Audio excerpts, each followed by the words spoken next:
الحمد لله نحمده ونستعينه ونستغفره ونؤمن به ونتوكل عليه ونعوذ بالله من شرور أنفسنا ومن سيئات أعمالنا من يهده الله فلا مضل له ومن يضلل فلا هادي له ونشهد أن لا إله إلا الله وحده لا شريك له ونشهد أن محمدا عبده ورسوله صلى الله تعالى عليه وعلى آله وأصحابه وبارك وسلم تسليما كثيرا أما بعد فأعوذ بالله من الشيطان الرجيم بسم الله الرحمن الرحيم إلا المصلين الذين هم على صلاتهم دائمون والذين في أموالهم حق معلوم للسائل والمحروم والذين يصدقون بيوم الدين والذين هم من عذاب ربهم مشفقون إن عذاب ربهم غير مأمون۔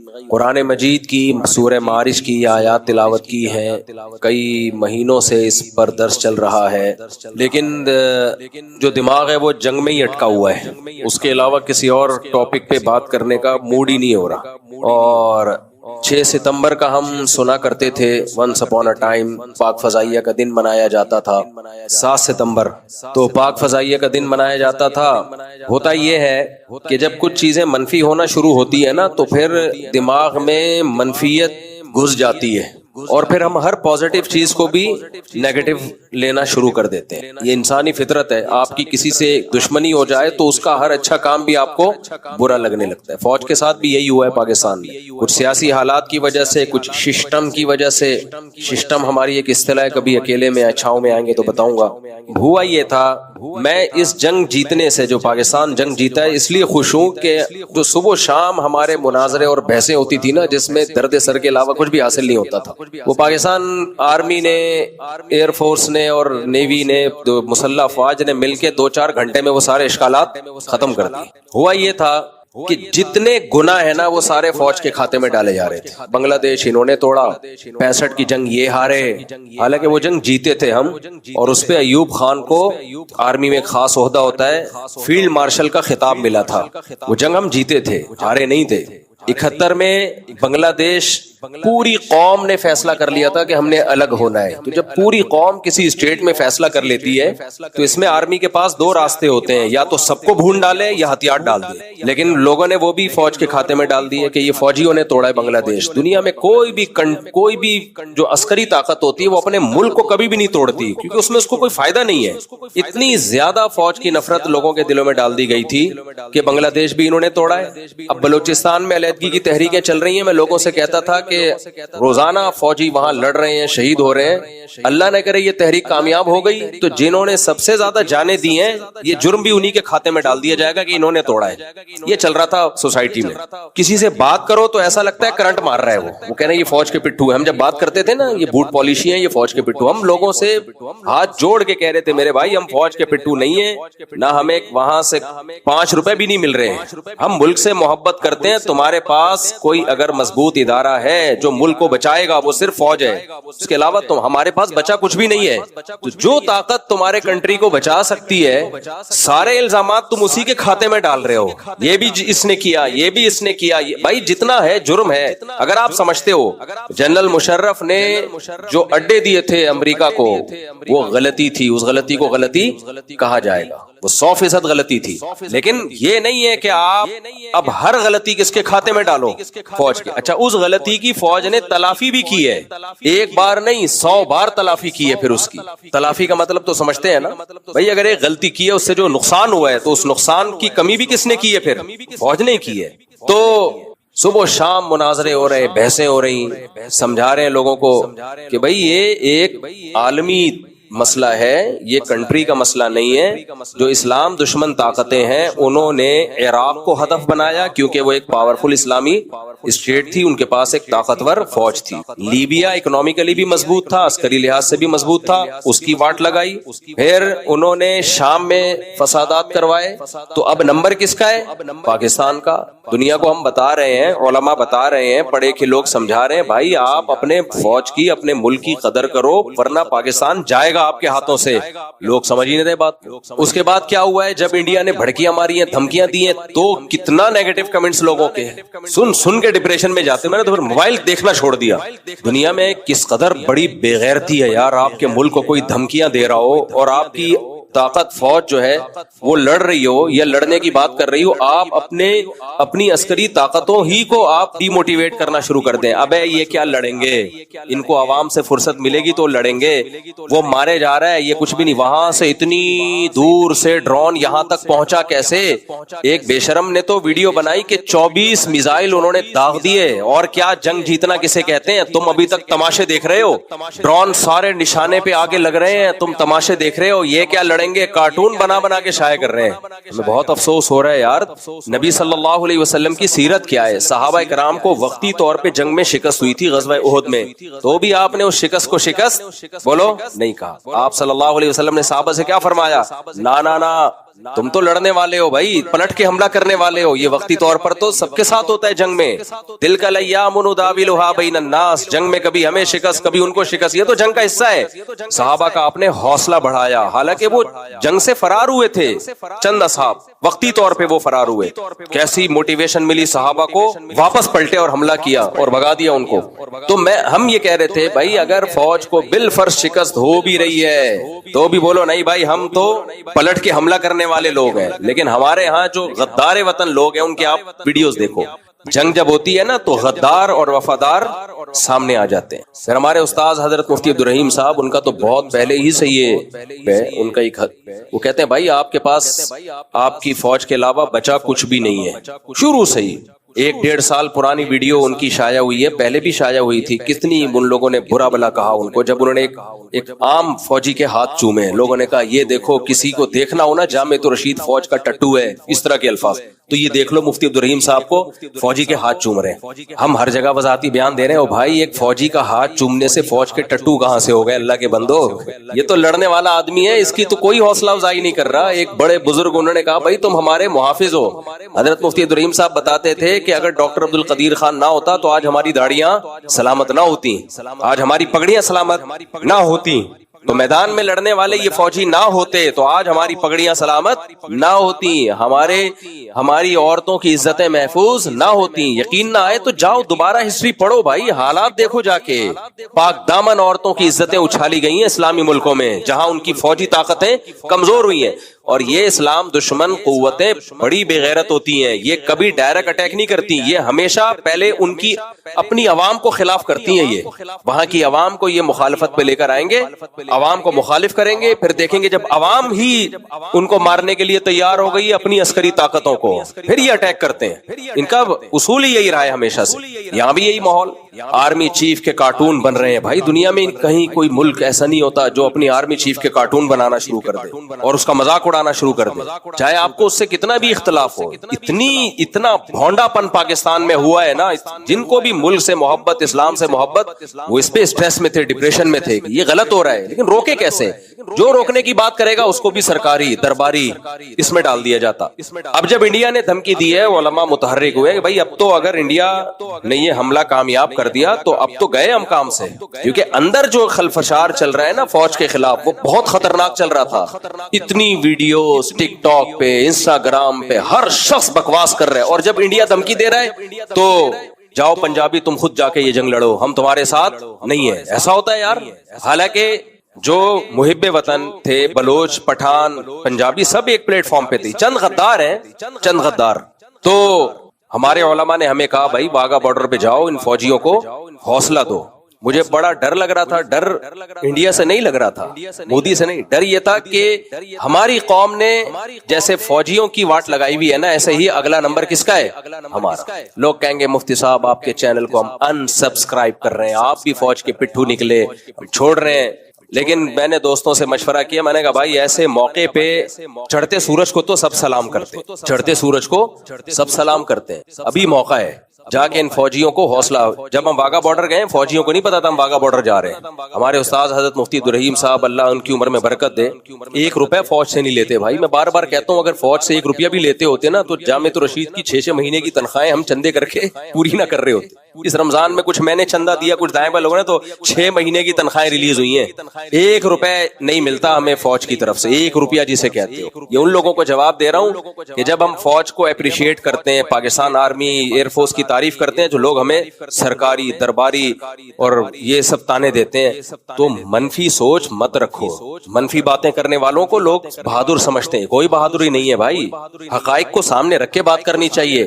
جس میں جتنی برائی ہے اس کو بیان کرنے میں کوئی حرج نہیں ہے. سیاسی اختلافات ہوتے ہیں.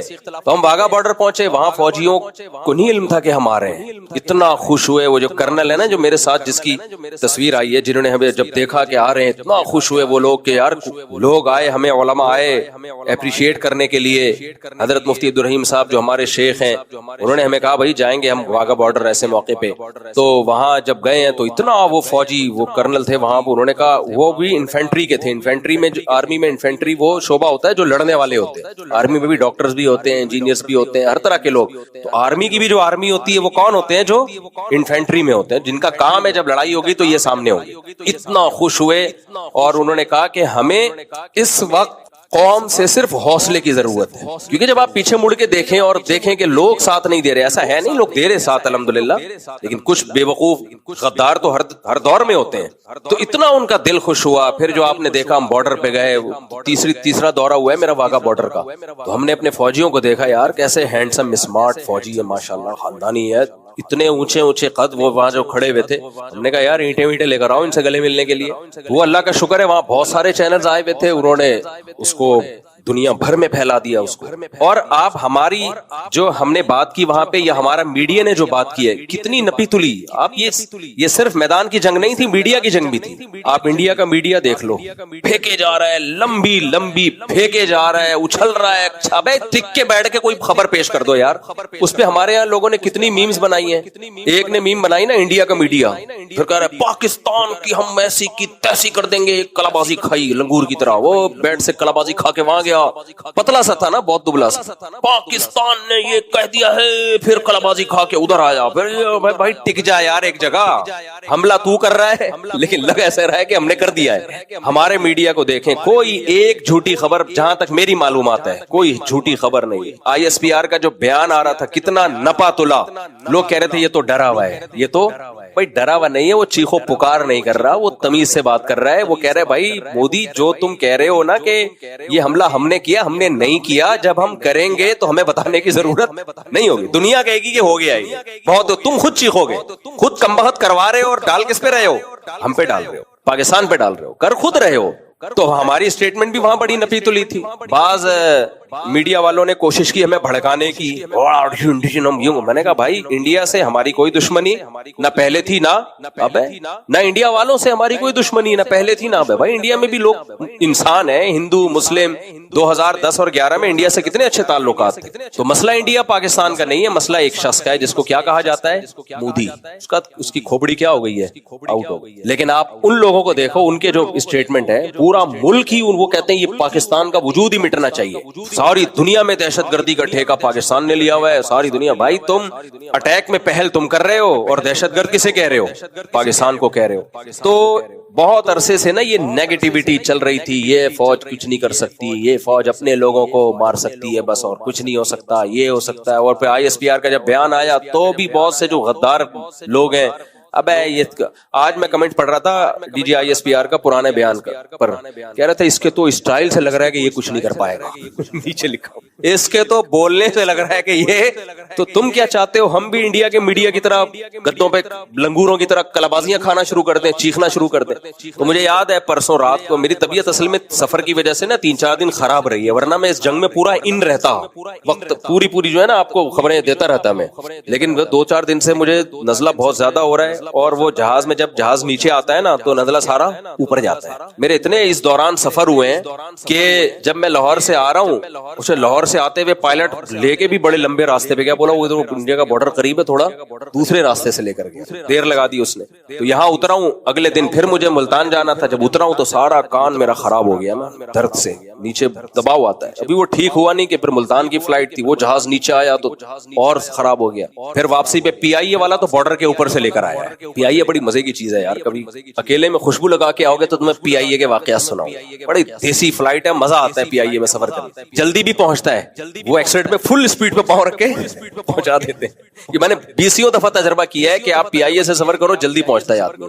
کہاں پہنچتا ہے یہ ایک الگ بات ہے, لیکن بہرحال ٹھکانے پر بھی جلدی پہنچ جاتا ہے, جہاں بھی جانا ہو جلدی پہنچ جاتا ہے. تو وہ پھر جہاز نیچے آیا, پھر کان بند ہو گئے, وہ مسلسل. تو وہ 2-4 دن طبیعت اتنی خراب رہی ہے کہ میں اس جنگ کو پراپر وے میں, جب ہم فتح ہوئی ہے نا تو جو ایک خوشخبری دینی تھی وہ بھی نہیں دے پایا میں. تو اب ہوا یہ کہ الحمدللہ پرسوں ترسوں رات کی بات ہے, جب یہ آخری دفعہ انڈیا نے اٹیک کیا نا, بڑا اٹیک کیا, ادھر ٹیپو پہ حملہ کیا لاہور کے آرمی کے. اچھا لوگ یہ بھی کہہ رہے ہیں یہ فوج کے جو ٹھکانے ان پہ حملہ کیوں نہیں ہو رہا, سویلین پہ کیوں ہو رہا ہے. ہماری بحثیں ہو رہی ہے لوگوں سے. اچھا ہم کہتے ہیں مودی کو یار فوجیوں کے ٹھکانوں کو بھی مارو, سویلین کو کیوں مار رہے ہو خالی, بے وقوفوں والی بات ہے. وہ سویلین پہ کر اس لیے رہا ہے کہ تاکہ عوام کو اکسائے. بھائی جب ایک ملک میں رہتے ہیں تو فوجی ہو سویلین ہو, ہمارے لیے سب کا خون برابر ہے. کچھ علماء تھے جو پازیٹیو اس طرح کی باتیں کر رہے تھے. عوام کی جو غدار وطن ہے میڈیا پہ تو وہی چھائے ہوئے تھے, کیونکہ یہ نیگیٹو چیزیں جو ہے نا یہ باہر کا میڈیا پھر زیادہ پھیلاتا ہے, باہر کا میڈیا زیادہ پھیلاتا ہے نیگیٹو چیزیں. یہاں مجھے یاد ہے ایک صاحب آئے, مجھے کہنے لگے مفتی صاحب یہ کیسی لڑائی ہو رہی ہے, کیا ہو رہا ہے, وہاں سے ڈرون آ رہے ہیں, یہ میزائل آ رہے ہیں, اس کو جنگ کہتے ہیں. میں نے کہا ٹھیک ہے, میرا اگر کوئی رابطہ ہوا مودی سے میں بولوں گا کوئی بڑے بڑے بم پھینک یار.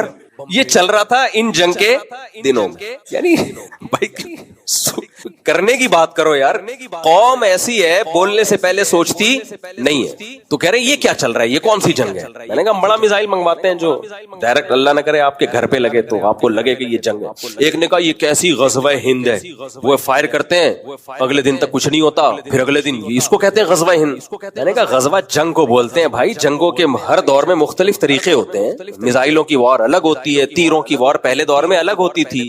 غزوہ حنین میں تو تیر چلے ہیں, وہ کہیں یہ کون سی جنگ ہے, گھوڑوں سے نہیں ہو رہی خالی تیروں سے ہو رہی ہے. جنگ کا مطلب لڑ رہے ہیں, ایک دوسرے کو قتل کرنے کی کوشش کر رہے ہیں. اور اس جنگ میں دنیا کو جو 2 بڑے میسج گئے نا, ایک تو ہماری فوج کی تیاری, ایمانی جذبہ کہ پاکستان عسکری لحاظ سے انتہائی مضبوط کنٹری ہے, یہ تو گیا ہی یہ پیغام.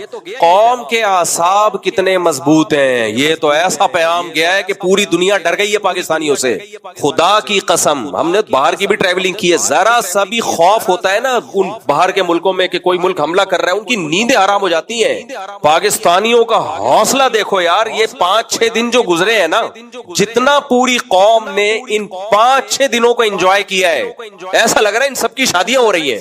جتنا اس 5-6 دنوں میں قوم نے انجوائے کیا نا, اتنا شاید تاریخ میں کبھی انجوائے نہ کیا ہو. اتنے مضبوط, یہ ایمان کی برکت ہے, یہ اسلام کی برکت ہے. میں اپنے دوستوں کو میمز بھیج رہا تھا, وہ میں نے کہا یار یہ خاندانی ہو گیا, خاندانی ہو, ابھی سناؤں آپ کو, خاندانی ہو گیا وہ, ابھی آپ کو سناؤں. اس سے وہ جو میم آئی ہے نا, او ہو یار, وہ جب تک سنائیں گے نہیں مزہ نہیں آئے گا. آج بیان کا موڈ ہی نہیں ہو رہا. وہ جو میم آئی ہے نا, او ہو, جس نے بنائی ہے, ابھی دیکھو ابھی وہ ہٹو بچو یار, وہ میں اپنے الفاظ میں بیان نہیں کر سکتا. یہ جو رافیل طیارہ تھا نا, جب یہ گرا ہے تو کباڑ میں اس کو لے کے جا رہے ہیں.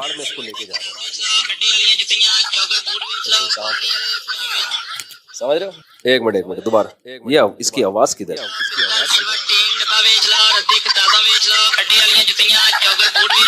دوبارہ سے مزہ نہیں آیا. یہ رافیل طیارہ ہے,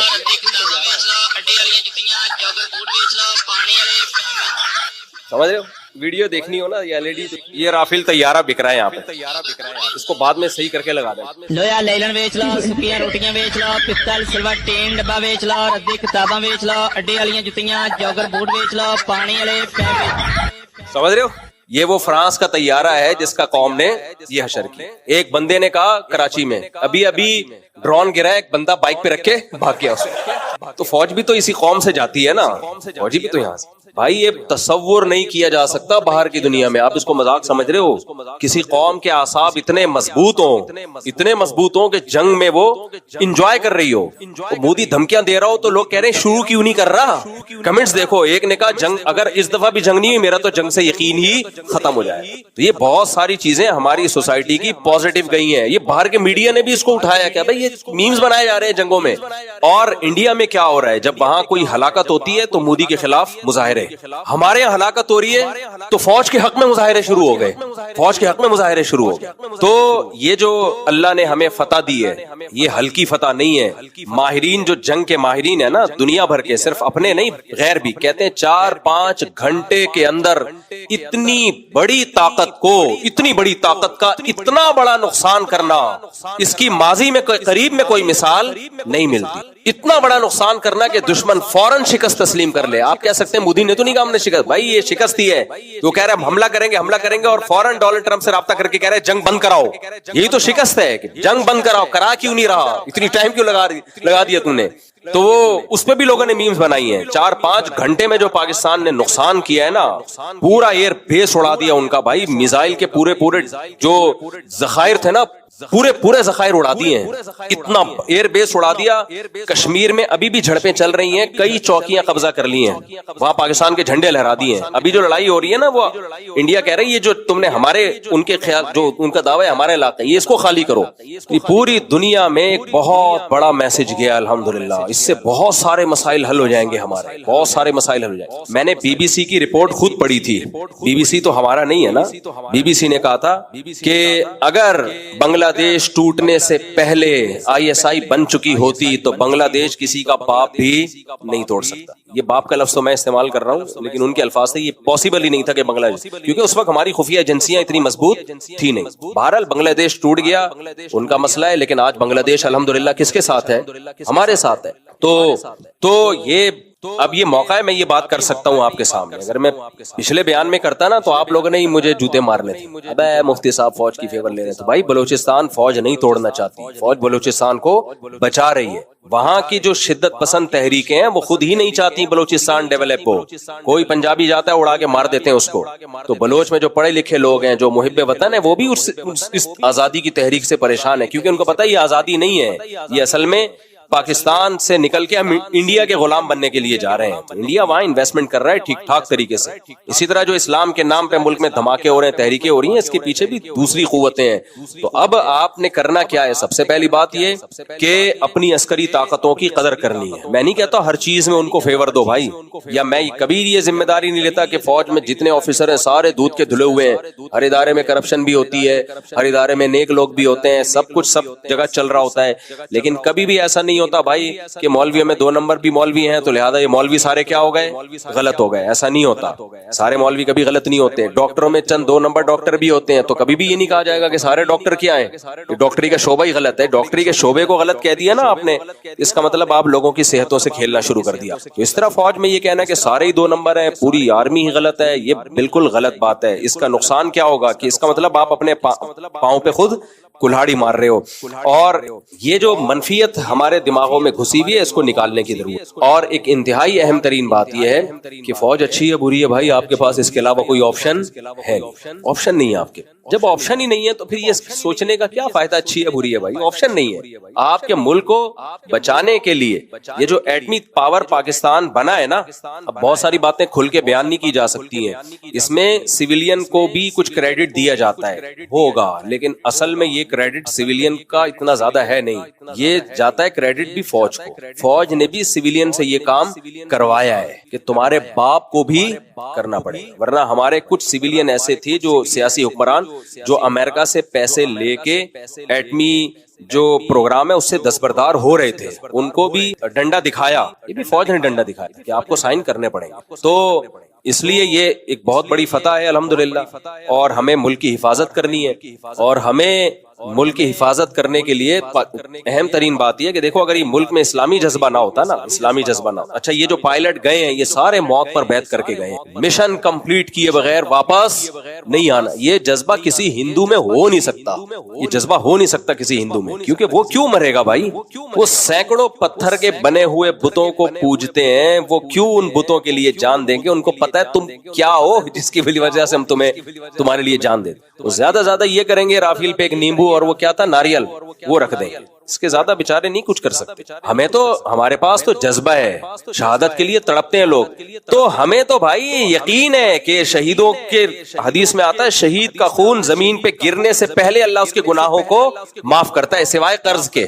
یہ قرض میں اس لیے حدیث میں آتا ہے اور یہ بتا اس لیے رہا ہوں، لاہور میں ایک تاجر ہے، انہوں نے مجھے بتایا فیصل آباد میں، کہتے ہیں یار جب سے جنگ شروع ہوئی ہے لوگوں نے پیسے کھانا شروع کر دیے، لوگوں کو موقع مل گیا۔ میں نے کہا کیوں؟ کہتے ہیں جس کو بولے یار میرے پیسے دے، کہہ رہا ہے تو پیسے مانگ رہا ہے، جنگ ہو رہی ہے تجھے پتہ نہیں ہے جنگ ہو رہی ہے؟ تو اس کا بعض لوگوں نے ناجائز فائدہ بھی اٹھایا، پیسے کھا رہے ہیں کہ میں نے کہا بھائی ان کو بولو جنگ ہو رہی ہے اس لیے پیسے دے دو، کیونکہ شہید کا ہر گناہ معاف ہوتا ہے، قرض معاف نہیں ہوتا۔ لیکن پاکستانیوں کو تو پیسے دبانے کا موقع مل گیا، جب کوئی مسئلہ، ابے تو یہ بات، بچوں نے ابا سے کہا ابا آپ شادی کر دو، اب تو میں کمانے لگا ہوں، ابے تو شادی کی بات کر رہا ہے، تجھے شرم نہیں آتی؟ ادھر جنگ چھڑی ہوئی ہے، دکاندار کے پیسے آپ کھا کے بیٹھے ہوئے راشن کے، دکاندار کہہ رہے پیسے دے، ابے تو راشن کی بات کر رہے پیسوں کی، ادھر جنگ چھڑی ہوئی ہے۔ لوگوں نے یہ بھی بہت، تو اللہ کا بڑا فضل ہو گیا الحمدللہ، پاکستان نے ایسا منہ توڑ خاندانی جواب دیا، ہمارے پائلٹ اڑے، انہوں نے اپنے خون سے جو ہے وہ تھم لگایا اور گویا موت پہ بیعت کر کے گئے وہ کہ مشن کمپلیٹ کیے بغیر واپس نہیں آئے گے۔ وہ ویڈیوز میرے موبائل میں پڑی ہوئی ہیں، یعنی 12 جگہوں کی ویڈیوز ہیں تو بہت سارے اٹیک ہوئے، وہ آپ ان اٹیکس کو دیکھ لو اور انڈیا کے اٹیک کو دیکھ لو، زمین آسمان کا۔ اور پاکستان نے سویلین پہ نہیں کوئی بم گرایا، سارا ان کے آرمی کے ایریے پہ اٹیک کر کے ایسی کی تیسی کر دی الحمدللہ۔ اور مودی کے خلاف اب تحریکیں چلنا شروع ہو گئی ہیں، مجھے اللہ کی رحمت سے پوری امید ہے انشاءاللہ اگلے الیکشن میں مودی نہیں آئے گا اللہ، یہ کہ کوئی سسٹم کر دیں وہاں پہ تو ایک الگ بات ہے، لیکن ان کی فوج سسٹم کے قابل بھی نہیں ہے، یہ دم بھی ہماری فوج کے پاس ہے، ہٹا بے اس کو لے کر۔ اچھا خیر، تو یہ فتح ہے الحمدللہ، اس پہ سب کو بہت بہت مبارک، اور ہماری طرف سے پیغام ہے، پوری قوم اس پہ خوش ہے۔ اور آخر میں یہ بات دوبارہ ریپیٹ کروں گا، بھائی ہمارے انڈیا کے مسلمانوں سے یا ہندوؤں سے کوئی پٹا نہیں ہے، پہلے بھی نہیں تھا اب بھی نہیں ہے، ہمارے آدھے سے زیادہ رشتہ دار انڈیا میں رہتے ہیں، تو یہ خاص گورنمنٹ ہے، یہ ہٹے گی، کوئی ایسی گورنمنٹ آئے جو پاکستان سے دوستی کا ہاتھ بڑھائے تو ہم دوستی کے لیے تیار ہیں۔ دونوں ملک کو چاہیے تمیز سے زندگی گزارو، تجارت کو فروغ دو، ٹورزم کو فروغ دو، دونوں ملک وہ لوگ آئیں گھومے پھریں، سوات مردان دیکھیں، یہاں کے پٹھان دیکھیں، تو انڈیا کو اندازہ ہو کہ پٹھان کی ڈیفینیشن کیا ہے، پتہ چلے کہ پٹھان کیا ہوتا ہے۔ یہاں آئیں، بلوچوں سے ملیں، مہاجروں سے ملیں، مہاجروں سے ملیں گے تو ان کو وہی زبان نظر آئے گی، ٹھیک ہے نا، بلوچوں سے ملیں گے مہمان نوازی نظر آئے گی، سندھیوں سے ملیں، پنجابیوں سے ملیں، پنجابیوں سے ملیں تو مستائی ہوئی قوم نظر آئے گی۔ ہر وقت جگت بازیاں، پنجاب میں، لاہور میں، فیصل آباد میں اتنی جگت بازیاں ہوتی ہیں، کبھی سیدھا جواب دیتے ہی نہیں ہے۔ کسی نے کہا کہ یار یہ ڈرون صحیح جو انڈیا نے جن علاقوں کو ہدف بنایا تھا نا، ڈرون وہاں گر ہی نہیں سکتے کیونکہ یہ سارے ڈرون پنجاب سے اوپر سے ہو کر آ رہے ہیں، اور لاہوری کبھی کسی کو سیدھا راستہ بتاتے نہیں، لاہوری صحیح راستہ کبھی بتاتے نہیں ہیں، انہوں نے ڈرون کو بھی غلط بتایا ہوا ہے، یہ بتایا فلاں کا گھر ہے۔ بہرحال جو بھی اس میں شہید ہوئے، بہت سے لوگ شہید ہوئے اس میں، کچھ گھروں پہ میزائل گرا ہے، مولانا مسعود اظہر صاحب کے بھی بہت سارے ریلیٹو شہید ہو گئے، اور بھی لوگوں کے مرید کے پہ بھی حملہ ہوا ہے، حافظ سعید صاحب کے گھر پہ، ان کا مجھے شہادت کی تفصیل معلوم نہیں ہے، رو رہے ہیں ہائے یہ کیا ہو گیا۔ شہادت مقصود اور مطلوب ہے مومن، جبکہ ہندوؤں کا کوئی جب ان کے جو مرے ہیں تو آپ وہاں دیکھو تو کیسے صف ماتم بچھی ہے، ہمارے کسی شہید پہ ایسی صف ماتم نہیں بچھی، لوگوں کا اور زیادہ حوصلہ بلند ہوا۔ یہ بھی فرق ہے، جب مسلمان شہید ہوتا ہے تو گھر والوں میں اور ایک جذبہ پیدا ہوتا ہے، کافر جب مرتا ہے تو صف ماتم بچتی ہے۔ کیوں؟ قرآن نے ہمیں بتایا یا ایھا الذین آمنوا لا تکونوا کالذین کفروا وقالوا لاخوانہم اذا ضربوا فی الارض او کانوا غزا لو کانوا عندنا ما ماتوا وما قتلوا، اے ایمان والو تم کافروں جیسی باتیں مت کیا کرو۔ کافر کیا کہتا ہے کہ کاش یہ جنگ میں نہ نکلتے تو نہ مرتے، اللہ کہتے ہیں نا نا نا نا نا، واللہ یحیی و یمیت، موت اور زندگی کس کے ہاتھ میں ہے؟ اللہ کے ہاتھ میں۔ آگے اللہ کہتا ہے وَلَئِن قُتِلْتُمْ وَلَئِن مُتُّمْ او قتلتم لإلی اللہ تحشرون، تم مرو یا جنگ میں قتل ہو جاؤ، جانا کس کے پاس ہے؟ اللہ کے پاس جانا ہے۔ تو وہ دیکھ نہیں رہا تم میری راہ میں شہید ہوئے ہو، اس کا اجر دے گا تمہیں۔ ہم بھائی موت کے بعد زندگی ختم نہیں ہوتی ہے، اللہ تعالیٰ ہمیں دوبارہ زندہ کرے گا۔ تو ہمارے پاس تو حوصلہ ہے بھائی، ہمارے پاس کیا ہے؟ قرآن کی آیت ہے۔ کافر کے پاس تو کچھ بھی نہیں ہے، تو اس کا رونا بنتا ہے، ہمیں اللہ حوصلے دیتا ہے۔ اور ایک بڑی اہم بات یہ ہے کہ اللہ کہتے ہیں ان تکونوا تعلمون فإنهم يعلمون كما تعلمون، اللہ کہتے ہیں میدان جنگ میں تمہیں جو شہادتیں ہوئی، زخمی ہوئے، کوئی گھبرانے کی بات نہیں ہے، ان کے بھی تو ہوئے ہیں، ان کے بھی تو ہوئے ہیں۔ اور فرمایا یہ جو مزے کی آیت کیا ہے؟ وَتَرْجُونَ مِنَ اللَّهِ مَا لَا يَرْجُونَ، تم اللہ سے امیدیں لگا کے بیٹھے ہو، انہیں اپنے پتھروں کے بنائے ہوئے بتوں سے کوئی امید نہیں ہے، ان کو پتا ہے یہ کچھ بھی نہیں کر سکتے۔ بھائی گائے کچھ بھی نہیں کر سکتی ہمارا، ہم ملک کے لیے جان دیں گے تو گائے ہمیں جنت نہیں دے گی، نہ یہ پتھروں کے بنے ہوئے بت۔ تو اللہ کہتے ہیں کافر جب مرتا ہے اور قتل ہوتا ہے، اس کا مستقبل تاریک، پھر بھی وہ مر رہا ہے اور قتل ہو رہا ہے، تمہیں تو اللہ کی طرف سے خوشخبریاں ہیں، تو تم کیوں غم کر رہے ہو؟ تم کس بات کا غم کر رہے ہو؟ قرآن میں جتنا اللہ نے جہاد کے احکامات بیان کیے نا، اچھا جہاد، انڈیا میڈیا کیا کر رہا ہے؟ جہاد اور فساد کو ایک ہی چیز بنا کے پیش کر رہا ہے۔ وہ کہہ رہے یہ مولانا عاصم منیر جو ہے، انہوں نے ہمارے آرمی چیف کا نام کیا رکھا ہوا ہے؟ مولانا۔ اچھا عجیب بات یہ کہ پوری دنیا ہماری آرمی کو مذہبی فوج کہتی ہے، اور ہمارا مذہبی طبقہ اس کو سیکولر آرمی کہتی ہے، سیکولر فوج۔ عاصم منیر قرآن کی آیتیں پڑھ رہا ہے، ابے ایسے ڈرامے کر رہا ہے، ابے کیا کر رہا ہے؟ ابے منجا نے قرآن کے نام پہ یہ لوگ بیچتے ہیں منجا۔ آرمی چیف نے کیا کیا؟ جب یہ بنیان مرصوص نام بھی قرآن سے لیا ہے، اور جب آپریشن شروع کیا ہے، لوگ کہہ رہے تھے بٹن پہ پاؤں رکھ کے بھول گیا یہ۔ ایک صاحب کا میرے پاس میسج آیا، مصعب پانی وانی کا جا کے پوچھو تھوڑا سا ریسٹ کر لیں، میزائلوں کے بٹن پہ پاؤں رکھ کے۔ میں نے کہا لگ رہا ہے بھائی وہ ہمارے آرمی چیف نے میزائلوں کے بٹن پہ پاؤں رکھ کے کسی کام سے چلے گئے، وہ بٹن پھنس گیا اندر، تھوڑا جو گئے نا میزائل۔ اچھا ادھر ISPR کا بیان آیا ہے کہ ہم جو کریں گے تو دنیا دیکھ لے گی۔ میرا خیال یہ تھا ایک آدھ مہینے کے بعد ہوگا کچھ نہ کچھ، کیونکہ بیان سے تو ایسے ہی لگ رہا تھا کہ ابھی ان کا فوراً آدھے گھنٹے بعد شروع۔ تو وہ بٹن پہ پاؤں کے، ہمارے ایک دوست کا میسج آیا بھائی یہ کہ بٹن پہ پاؤں رکھ کے بھول گئے ہیں کیا؟ انڈیا بھی چیخ رہا تھا روکو روکو، خدا کے لیے حملے کو رکواؤ۔ تو وہ آرمی چیف نے فجر کے بعد قرآن مجید کی آیت کی تلاوت کی ہے، جو آرمی چیف ہے وہ حافظ قرآن بھی ہے۔ اچھا ہم لوگوں کو کہتے تھے یار یہ ہمارے لیے فخر کی بات ہے کہ ہمارا آرمی چیف حافظ قرآن ہے، کہتا ہے بھائی یہی تو 2 نمبر ہی ہے، یہ لوگ مذہب کارڈ استعمال کرتے ہیں، قرآن پڑھتے ہیں، لوگوں کو بیوقوف بناتے ہیں۔ ہمارے شیخ حضرت مفتی عبدالرحیم صاحب، ان کے تو سویلین سے بھی، آرمی کے آفیسر سے بھی، ہر طرح کے طبقے سے بہت، وہ زرداری کو میرے اور آپ سے زیادہ اچھا جانتے ہیں، وہ شہباز شریف کو مجھ سے اور آپ سے زیادہ اچھا جانتے ہیں۔ تو وہ بتاتے تھے یہ جو آرمی چیف ہے یہ تہجد گزار ہے، یہ کبھی نماز قضا نہیں کرتا۔ میں نے آج تک یہ بات ممبر پہ نہیں کہی، مجھے پتا تھا آپ لوگ جوتے مارو گے، اس لیے کہ آپ بولو گے بوٹ پالشیا، کیونکہ یہ فیشن یہ چل رہا تھا۔ میں نے کہا بھائی ایک اصولی موقف رکھو، کون تہجد گزار چھوڑو، ہمیں تو ایک ادارے کو فوکس کرنا ہے۔ وہ تو ملے ہیں نا، کہتے ہیں بھائی ان کا حوصلہ بہت بلند ہے، اب سے نہیں بہت پہلے سے کہہ رہے ہیں، بہت بلند حوصلے والا آدمی ہے، یہ تہجد گزار ہے، یہ علماء کی بڑی قدر کرتا ہے۔ تو ہم بھی کہتے تھے حضرت بس ہم تک ہی رکھیں، یہ باہر کسی کو نہ بتائیں، لیکن آج یہ ہمت ہوئی ہے ہم بھی آپ کے سامنے یہ باتیں شیئر کر لیں۔ تو پوری دنیا کہہ رہی ہے مولانا عاصم منیر ہے، یہ مفتی عاصم منیر ہے یہ، اور ہمارا سیکولر طبقہ یا ہمارا جو لبرل طبقہ ہے، جو مولانت کا طبقہ ہے، دیندار طبقہ ہے، وہ کہہ رہے نہیں ہے یہ کیا ہے؟ سیکولر ہے۔ سیکولر لوگ کہہ رہے ہیں یہ مذہبی ہے، اور مذہبی لوگ کہہ رہے ہیں یہ مذہبی نہیں ہے۔ یہ نیگیٹیوٹی پھیلائی گئی ہے، یہ دماغ بنایا گیا ہے، یہ ذہن خراب کیا گیا ہے، پروپیگنڈا کیا گیا ہے ملک کو برباد کرنے کے لیے۔ تو اس نے صبح فجر کے بعد یہ آیت تلاوت کی کہ ان اللہ یحب الذین یقاتلون فی سبیلہ صفا کأنہم بنیان مرصوص، اللہ ان لوگوں سے محبت کرتا ہے جو اس کی راہ میں لڑتے ہیں صف بستہ ہو کر، ایسے لڑتے ہیں گویا کہ وہ سیسا پلائی ہوئی دیوار ہے۔ اور یہ اس کو نام بھی اس لیے دیا گیا کہ پاکستان کا ارادہ تھا ایئر اٹیک کرنے کا، خاندانی قسم کا ایئر اٹیک ہوگا، تو یہ بنیان مرصوص اسی کو تو کہتے ہیں، سیسا پلائی ہوئی دیوار۔ انہوں نے کیا نام رکھا؟ سندور۔ اس پہ اتنی میمز بنی ہے کہ یار سندور تو دلہن کو لگائی جاتی ہے، اس پہ لوگ بنا رہے ہیں کہ یار سندور کے بعد، اچھا مجھے نہیں پتا تھا سندور اسے کہتے ہیں، ہمارے ایک دوست ہیں پٹھان دوست ہیں، بڑی میمز بناتے ہیں یار، اس نے مجھے بولا کہ مفتی صاحب انڈیا نے مودی نے سندور لگا دی ہے، اس کے بعد تو اب سہاگ رات رہ گئی. میں سمجھا نہیں کیا کہہ رہا ہے, میں سمجھا نہیں. میں نے کہا یار میں آپ کے ہر لطیفہ مجھے سمجھ میں آتا ہے, یہ میری سمجھ میں نہیں آیا. کہہ رہے مفتی صاحب سندور لگا دی, اب ہم سہاگ رات منائیں گے. میں نے کہا کیا کہہ رہے ہو؟ پھر اس نے بتایا سندور دلہن کے لگائی جاتی ہے. اور نام بھی تم یار کیا رکھ رہے ہو, سوچ یہ مودی ہے, یہ انڈیا نہیں ہے, یہ کیا ہے؟ کوئی اچھی حکومت آئے تو سیٹ ہو جائے گا معاملہ.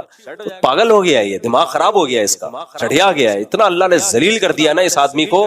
لیکن وہی بات ہے, جب بہت زیادہ کوئی شخص ذلیل ہو جاتا ہے نا تو اس کو بےزتی محسوس ہوتی نہیں.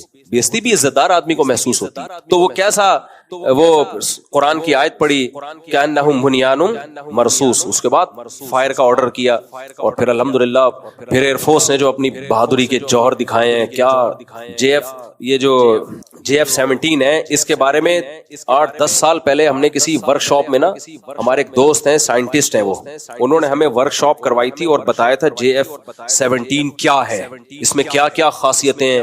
تو جب وہ کرائی انہوں نے تو 1% انسان کو لگتا ہے کہ پھینک نہ رہے ہوں.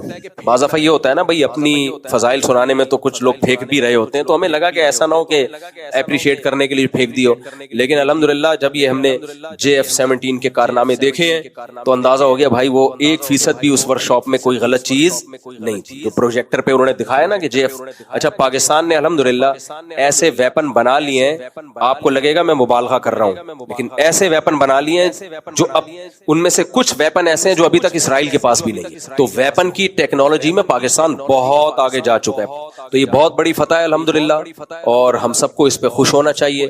اور اللہ نے ہمیں فتح کے بعد کے اب بھی بتایا کہ کیا کرنا. اچھا اس فتح کے بعد جو دوبارہ جھڑپیں ہو رہی ہیں نا, یہ کیوں ہو رہی ہیں؟ تو ماہرین کہتے ہیں کہ یہ اس لیے ہو رہی ہیں کہ اتنی بڑی ذلت مودی کو ہوئی ہے نا کہ وہ اگر فوراً فائر بندی کا اعلان کر دیتا تو بہت زیادہ ذلت ہو جاتی. اس نے اپنی جھیپ مٹانے کے لیے نا, جھیپ مٹانے کے لیے تھوڑا سا جنگ کو باقی رکھا ہے. تو یہ کیونکہ ان کی فوج میں 2 دھڑے بن گئے ہیں, فوج کو تو بہت زیادہ ذلیل کر دیا نا مودی نے, تو فوجیوں میں ان کے 2 دھڑے بن گئے کہ یار تو نے ہمارے ساتھ کیا ہے, ہماری 2 ٹکے کی تو نے چھوڑی نہیں ہے. 2 ٹکے کی دنیا بھر میں ذلیل ہوئی ہے انڈین آرمی, صرف پاکستان میں نہیں ہوئی ہے, پوری دنیا میں. اور وہ جو رافیل کی تو فرانس کی ذلت ہوئی ہے نا, فرانس کہہ رہا ہے یہ پائلٹوں کا قصور ہے, ہمارے طیارے کا قصور نہیں ہے. اصل میں تو ایسا ہی ہے, اصل میں قصور کس کا ہے بھائی؟ آپ کتنا ہی اچھا اسلحہ ہو, آپ اناڑی کے ہاتھ میں پکڑا دو گے تو کیا کرے گا وہ, بندوق تو گولی تو پھنسے گی نا اس میں. لیکن ظاہر ہے پوری دنیا میں رافیل طیارے کی شیرز گر گئے ہیں, کباڑ خانہ بنا دیا اس کو, کباڑ میں بھی شاید کوئی لینے کے لیے تیار نہ ہو اس کو. تو اب اتنی بڑی ذلت ہے تو وہ ذلت جھیپ مٹانے کے لیے اپنی فوجیوں کو کچھ حوصلہ دے گا, تھوڑی بہت جھڑپیں کرو. لیکن اس میں بھی منہ کی کھانی پڑی ہے. کشمیر کی بہت ساری پوسٹوں پر الحمدللہ پاکستان آرمی کا قبضہ ہو گیا ہے اور اس پہ پاکستانی جھنڈے لہراتے ہیں. اندر گھس گئے ہم لوگ, ابھی وہ نہیں گھسے ہیں, ابھی ہم اندر الحمدللہ گھس چکے ہیں. ٹھیک ہے نا, ابھی یہ جنگ اس بات کی ہو رہی ہے, تو اس پہ خوش ہونا چاہیے. اب اللہ اس کے رسول صلی اللہ علیہ وسلم کی تعلیمات کیا ہیں؟ جب بھی تمہیں فتح ہو تو سب سے پہلے کس کا شکر ادا کرو؟ اللہ کا شکر. اللہ ہمارے ساتھ نہ ہوتا تو صرف جذبے اور حوصلوں سے کچھ بھی نہیں ہوتا. سب کی دعائیں ہیں, لوگوں نے راتوں کو اٹھ کے دعائیں مانگی ہیں, کیونکہ اگر اللہ نہ کرے شکست ہوتی تو 24 کروڑ کی عوام ہے بھائی, جو حشر ہوتا نا, آپ شام اور لیبیا کو بھول جا. یہ ہندو ہے, اس کے بارے میں مشہور ہے, سب ہندوؤں کی بات نہیں کر رہا, جو متشدد ہندو ہیں, کہ بدترین حکمران اور بہترین غلام. سمجھ رہے ہیں نا, بدترین حکمران اور بہترین غلام. اس طرح کے متشدد لوگ جب حکومت میں آتے ہیں تو بدترین حاکم ہوتے ہیں, پھر وہ تو آپ باقی دنیا کو بھول چکے ہوتے. تو یہ اللہ نے ہمیں فتح عطا فرمائی ہے, اس پہ پوری قوم کے دل خوش ہیں. فوج کو بہت زیادہ حوصلہ دینا چاہیے, ہمیں اپریشیٹ کرنا چاہیے. اور میں بار بار کہتا ہوں بھائی اپنے بچوں کو فوج میں بھیجو, کیونکہ ملک چلتا کس سے ہے؟ سسٹم سے ہی چلتا ہے, ہمارے یہاں سسٹم سے نہیں چلتا. تو اچھے لوگ فوج میں جائیں گے. تو ہمارے ایک دوست ہیں بریگیڈیئر ہیں آرمی میں, ان کو میں نے کل فون کیا, میں نے کہا یہ اتنی دیر سے حملہ کیوں کیا؟ انہوں نے کہا بھائی ہم حملے کا پروگرام تھا پہلے سے, لیکن ہم بین الاقوامی دنیا کو دکھا رہے تھے, کیونکہ ہم نے پہلے حملہ کر دیتے نا تو مودی پوری دنیا کو رونا پیٹنا شروع کر دیتا. یہ روتا بھی کر کے نا, بیوہ عورتیں نہیں جیسے کرتی ہیں ایسے کرتا, یہ بہت روتا پیٹتا دنیا کو, مجھے مار دیا. تو پاکستان نے پہلے ہونے دیا کہ تاکہ پوری دنیا کو میسج چلا جائے کہ پہل ہم نے نہیں کی, دفاع میں ہمارا اور دنیا بھی کب انوالو ہوئی ہے؟ پاکستان بہت پہلے سے امریکہ سے کہہ رہا ہے کہ آپ پڑھو بھائی, سلو کرواؤ. جوں نہیں رینگری, جب کوٹا ہے نا طبیعت سے, پھر امریکہ بھی آیا. یہ کیا ہو رہا ہے؟ What's going on? اچھے بچے ایسے نہیں کرتے. اس سے پتہ چلتا ہے یہ دنیا ڈنڈے کی مانتی ہے. یہ دنیا کس کی مانتی ہے؟ دنیا ڈنڈے کی زبان سمجھتی ہے بھائی. تو اور دیکھو ہم غریب ہیں, قرضوں میں ڈوبے ہوئے ہیں. آخری بات کر کے بس یہ ٹاپک ختم کرتا ہوں. ہم قرضوں میں ڈوبے ہوئے لوگ ہیں, ہمیں تانا دیا جاتا ہے IMF سے قرضہ لیتے ہو, تمہارا تو بچہ قرضوں سے میں ڈوبا ہوا ہے. بچے زیادہ پیدا کر لو قرضہ کم ہو جائے گا. ایک پیکج یہ بھی ہے میرے پاس. ایک بچے پر اگر 1 لاکھ روپے آ رہے ہیں تو 10 بچے پیدا کر لو, وہ 1 لاکھ ڈیوائڈ ہو جائیں گے. ہر بچے کو کیا 10-10 روپے جا کے ڈبے میں ڈال دے, قرضہ آتا ہو جائے. ایک پیکج یہ بھی ہے میرے پاس. خیر, تو قرضوں میں ڈوبے ہوئے ہیں, غریب ہو, فلانا ہو. ہمیں اگر ہم پاورفل ہے نا تو ہمیں اس غربت پہ کوئی شرمندگی نہیں, کیونکہ آپ ان اسلامی ممالک کو جا کے دیکھو, ملیشیا کو دیکھ لو, اور بھی میں ایک ایک ملک کا نام نہیں لوں گا بلا وجہ ہم کیوں کسی کی مخالفت کریں. یہ وہ لوگ ہیں جو سمجھوتے کر چکے, سمجھ رہے ہو, جو غیرت پر سودے کر چکے, تبھی یہ اتنا اکنامیکلی اوپر پہنچ گئے. ان کے پاس کوئی مضبوط فوج نہیں ہے, یہ ایٹمی پروگرام سے دستبردار ہو چکے ہیں. تو آج ہم بھی اگر ایٹمی پروگرام سے دستبردار ہو جائیں, آرمی کو ہم ختم کر دیں, اور ہم کہیں ہمارا ڈیفنس کس کے ہاتھ میں ہے؟ امریکہ کے ہاتھ میں, اور ہم یہ جو اسلامی شقیں پاکستان میں ان کو بھی سائڈ پہ لگا دیں, تو میرے بھائی ہم سونے کے نوالے کھائیں گے, سونے کے نوالے. ہم ابو دبئی بن جائیں گے, ابو ظہبی, ابو دبئی, اور پھر اسرائیل کے کنٹینر ہمارے یہاں سے گزر کے جائیں گے. تو ہم لوگوں نے اس طرح سے پہ سمجھوتا, یعنی غیرت پہ سمجھوتا نہیں کیا ہے جیسے دوسرے کنٹری کر رہے ہیں. تو جس کا نتیجہ ہے پھر آپ جب مسلمان بن کے زندگی گزارو گے تو پریشانیاں آئیں گی. تو ہماری غربت کچھ ہمارے حکمرانوں کی پیدا کرتا ہے, لیکن کچھ بین الاقوامی سازشوں کا حصہ ہے, ورنہ ہم اتنے غریب تھے نہیں. ہم نے جرمنی کو قرضہ دیا 1957-50 کے قریب. اس کے بعد ہوا کیا تھا, IMF والے آئے یہاں پہ, انہوں نے دیکھا یار یہ تو بڑا کھاتا پیتا ملک ہے بھی اسلامی, تو ان کو پیسے دینا شروع کرو. ہمارے حکمرانوں کو انہوں نے پیسے دینا شروع کیے, بکے پھر یہ لوگ, اور لے کے آگے کچھ خود کھائے, کچھ لگا دیے. 2-4 ڈھکن وکن جو IMF سے کروڑوں اربوں روپے آتے تھے, اس سے 2-4 ڈھکن خرید کے گٹر میں لگا دیے, باقی سارے کھا گئے. تو ملک مقروض ہوتا چلا گیا. تو یہ کام بھی جب آپ کسی کو فری میں کچھ دینا شروع کرتے ہو تو دیکھو دنیا میں کسی سے دشمنی نکال لی ہو نا, اس کو فری کھلانا شروع کر دو, وہ کسی کام کا نہیں رہے گا تھوڑے دنوں. تو ایک آخری باتوں سے بات نکل رہی ہے. آج بھی کچھ لوگ آئے ہوئے تھے, ان سے بھی میں نے یہ بات کی, آپ سے بھی کرتا ہوں.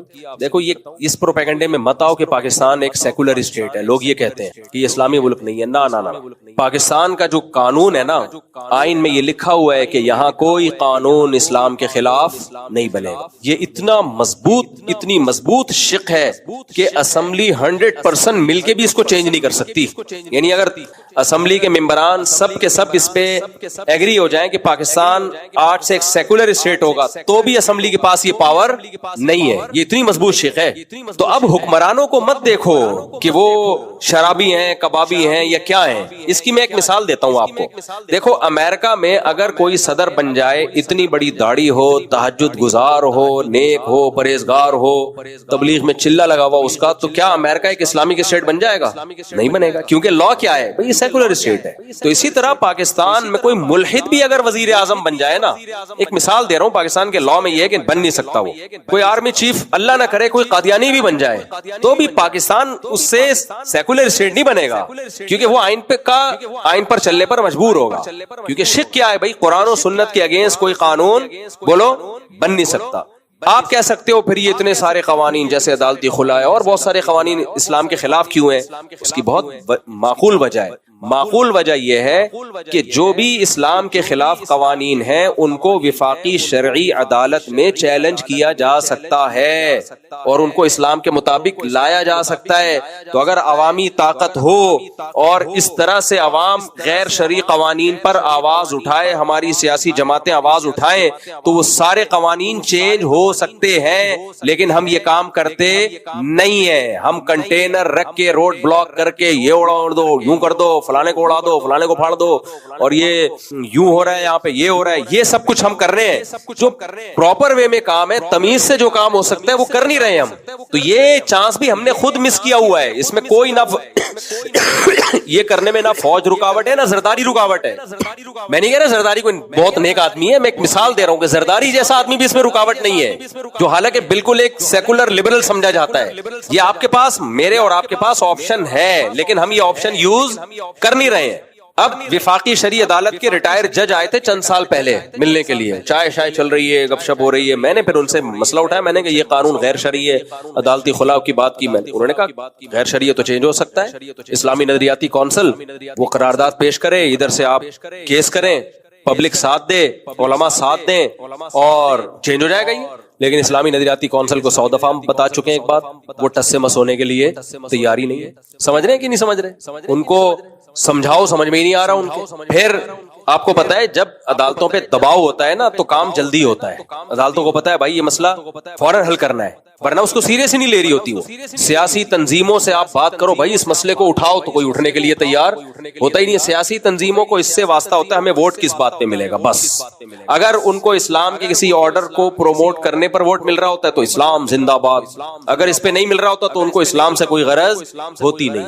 تو یہ ہمارے پاس ایک بہت بہترین آپشن تھا، اب بھی ہے، ہم نے بہت ٹائم ضائع کر دیا ہے. اس لیے جامعۃ الرشید کی ایک پالیسی ہے.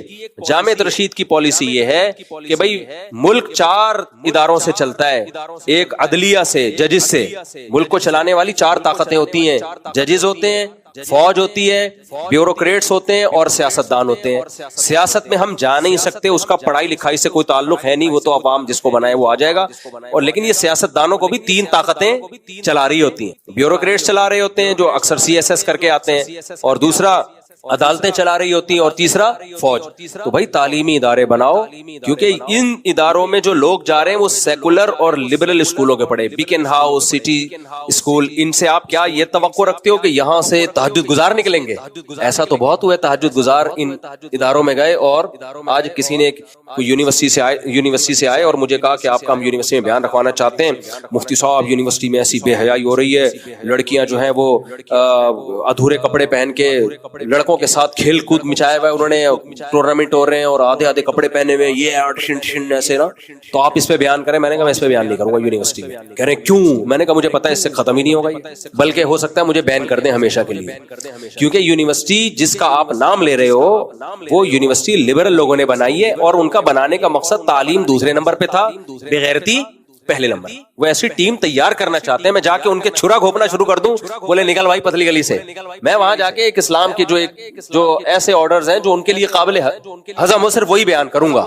ہاں یہاں میں نے کہا ممبر پہ بیٹھ کے میں کھل کے حق بیان کر دوں گا. وہاں مجھے گھسنے دے دیا اور میں اس پر میں نے بیان کر دیا نا. میں نے کہا اگلی دفعہ میری انٹری میری کیا تمام ہر طرح کے مولانا اور مذہبی لوگوں کی انٹری ہمیشہ کے لیے بین ہو جائے گی. میں نے کہا اس بے حیائی جو آپ سمجھ رہے ہو یونیورسٹی میں ہے، اس کا اصل کیا ہے؟ اصل یہ ہے کہ یونیورسٹی چلانے والے لوگوں پہ محنت کی جائے. جو مینجمنٹ ہے جب اس کو اندازہ ہوگا نا یہ غلط ہے، پھر وہ چینجنگ کریں گے. یہ اوپر سے تبدیلی آتی ہے اور یہ بھی نہیں ہو سکتا تو بھائی یونیورسٹی آپ بنا لو نا. کیا خیال ہے بھائی؟ جیسے جامعۃ الرشید نے غزالی یونیورسٹی بنائی، اب ماحول کس کی مرضی کا ہوگا؟ سیکولر لوگوں کی مرضی کا ہوگا یا مولاناؤں کی مرضی کا ہوگا؟ دیکھو تعلیم سب جگہ سیم ہوتی ہے. میں آپ کو اس کی ایک مثال دیتا ہوں. 2 اور 2 کتنے ہوتے ہیں؟ 4. یہ میتھ کا ایک فارمولا ہے نا. اب ہم یہ کہہ سکتے ہیں میتھ کے جو قوانین ہیں وہ اسلامی ہیں، کہہ سکتے ہیں؟ نہیں بھائی میتھ کی بیس یہاں سے شروع ہوتی ہے 1 2 3 4 5 6 7 8 9 اور 10 11 12 اور پھر ان کو پلس مائنس اور وہ بہت پیچیدہ ہوتا، پھر لوگ چارٹرڈ اکاؤنٹنٹ بن جاتے ہیں. تو وہ کسی مذہب پہ اس کی اجارہ داری نہیں. وہ انگلش میں بھی وہی ہیں، اردو میں بھی وہی ہیں، فارسی میں بھی وہی ہیں، عربی میں بھی وہی ہیں. وہ نہ اسلامی ہیں اور نہ غیر اسلامی. تو عصری تعلیم نہ اسلامی ہوتی ہے نہ غیر اسلامی ہوتی ہے، وہ گراؤنڈ ریئلٹی پر مبنی ہوتی ہے. فرق یہ ہے کہ وہ 2 اور 2 4 آپ اسلامی ماحول میں پڑھا رہے ہو یا لڑکا لڑکی کو ساتھ بٹھا کے پڑھا رہے ہو. تو تعلیم سے ہمیں تھوڑی کوئی نفرت ہے.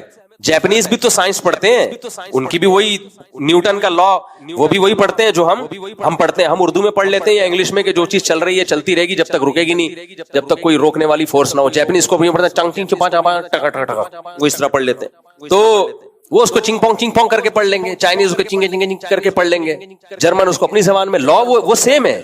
تو نہ سائنسی اصول یا تعلیم جو ہے نہ وہ اسلامی ہوتی ہے نہ وہ غیر اسلامی ہوتی ہے، نہ وہ اللہ بھلا کرے آپ کا سیکولر ہوتی ہے، نہ وہ لبرل ہوتی ہے، کچھ بھی نہیں ہوتی بھائی.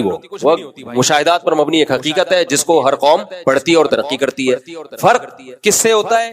ماحول آپ کیا دے رہے ہیں. یونیورسٹیوں میں اگر آپ ماحول ان کو یہ دے رہے ہیں، لڑکے لڑکیاں ساتھ بیٹھے ہوئے آدھے کپڑوں میں، سگریٹ پی رہے ہیں، چرس بھی پی رہے ہیں، تو سائنسدان چرسی بنیں گے، ہیروئنچی بنیں گے، چرسی بنیں گے، زانی شرابی کبابی بنیں گے۔ لیکن وہی ماحول اگر آپ ان کو اللہ رسول سکھا رہے ہو، آپ ان کو سائنسی اصولوں سے خدا کا وجود سمجھا رہے ہو جو کہ ہوتا ہے۔ دیکھو بیٹا، جب چینجر کے بغیر چینجنگ ممکن نہیں ہے تو کریٹر کے بغیر کریشن کا عمل کیسے ہو سکتا ہے؟ تو یہاں سے سائنٹسٹ پیدا ہوں گے لیکن تہجد گزار ہوں۔ سمجھتے ہو کہ نہیں سمجھتے؟ تو اب محنت یوں کرنی چاہیے تھی کہ ہم صرف مدارس نہ بناتے بلکہ ہم یونیورسٹیاں بھی ہم بناتے، علماء بناتے، اسکول بھی کون بناتے؟ 99% طبقہ تو عوام کا اسکولوں میں آتا ہے، مدرسے میں تو 1% بھی نہیں جاتا، اس سے بھی کم لوگ جاتے ہیں۔ اور ملک کی باغ ڈور مدرسے سے نکلنے والے طالب علم کے ہاتھ میں ہوتی ہے یا اسکول یونیورسٹیوں سے فارغ لوگوں کے ہاتھ میں ہوتی ہے؟ ڈی ایس پی مدرسے کا فارغ ہوتا ہے یا اسکولوں کا فارغ ہوتا ہے؟ ڈی سی جو ہے ڈپٹی کمشنر، وہ اسکولوں کا فارغ ہوتا ہے یا مدرسے کا فارغ ہوتا ہے؟ اسکولوں کا ہوتا ہے۔ آرمی چیف مدرسے سے آتا ہے، اسکولوں سے آتا ہے۔ تو یہ سارا طبقہ تو اسکولوں یونیورسٹیوں سے آ رہا ہے۔ یہ ہم نے حوالے کر دیا، کوئی آغا خانی چلا رہا ہے، کوئی قادیانی چلا رہا ہے، کوئی بالکل ہی سیکولر چلا رہا ہے، سارے مذہب مخالف لوگ وہ یہ ادارے چلا رہے ہیں، اور ہم کہہ رہے ہیں ملک میں اسلام کیوں نہیں آ رہا؟ کہاں سے آئے گا بھائی اسلام؟ ملک چلانے والے سیکولر لبرل لوگ ہیں تو کہاں سے آئے گا؟ یہ تو پھر بھی اللہ کی قدرت ہے کہ ایسے سیکولر اداروں سے فارغ ہو کر بھی آپ کا آرمی چیف حافظ ہے۔ یہ تو آرمی کا کچھ کی پاور ہے کہ وہ مذہب کے بغیر چل نہیں سکتے۔ میں ایک دفعہ وائس ایڈمرل سے جو آن ڈیوٹی تھے ان سے ہماری ملاقات ہوئی، اب شاید ریٹائر ہو گئے ہوں گے۔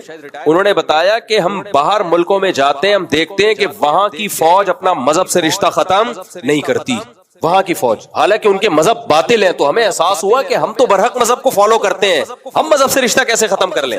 تو اگر یہ اسکول ہم ٹھیک کر لیں، ہم یونیورسٹیاں اپنی بنائیں، نیک لوگ اٹھیں اور کہ ہم یونیورسٹی ہم بنائیں گے، تعلیم سب جگہ سیم ہے، ماحول ہم اچھا دیں گے، تو آج ملک کے حالات وہ نہ ہوتے جو ہمیں نظر آ رہے ہیں۔ تو ہمارا اپنا کیا کرایا ہے بھائی، جب ہم سے کچھ ہوا نہیں ہے تو ہم نے کہا پاکستان غیر اسلامی ملک ہے اور جو ہے یہ سیکولر اسٹیٹ ہے۔ نا نا نا نا نا، ہماری پاکستان کی مثال ایسے ہے جیسے ہماری مثال، ہم نام کہ مسلمان ہیں، کلمہ پڑھتے ہیں لیکن اسلامی تعلیمات پر عمل نہیں کرتے، تو اس وجہ سے ہمیں کافر نہیں ہو جاتے۔ ہم کہا ہمیں مسلمان ہی جائے گا، تبھی تو ہمیں کہا جائے گا آپ مسلمان ہو کے نماز نہیں پڑھ رہے، آپ مسلمان ہو کے یہ کام کر رہے ہو۔ کافر کو تھوڑی کہا جائے گا تو کم وقت تو نماز کیوں نہیں پڑھتا، تو یہ کیوں نہیں کرتا؟ میں مانتا ہی نہیں نماز کو، ہم مانتے ہیں عمل نہیں کرتے، تبھی ہمیں تانے دیے جاتے ہیں۔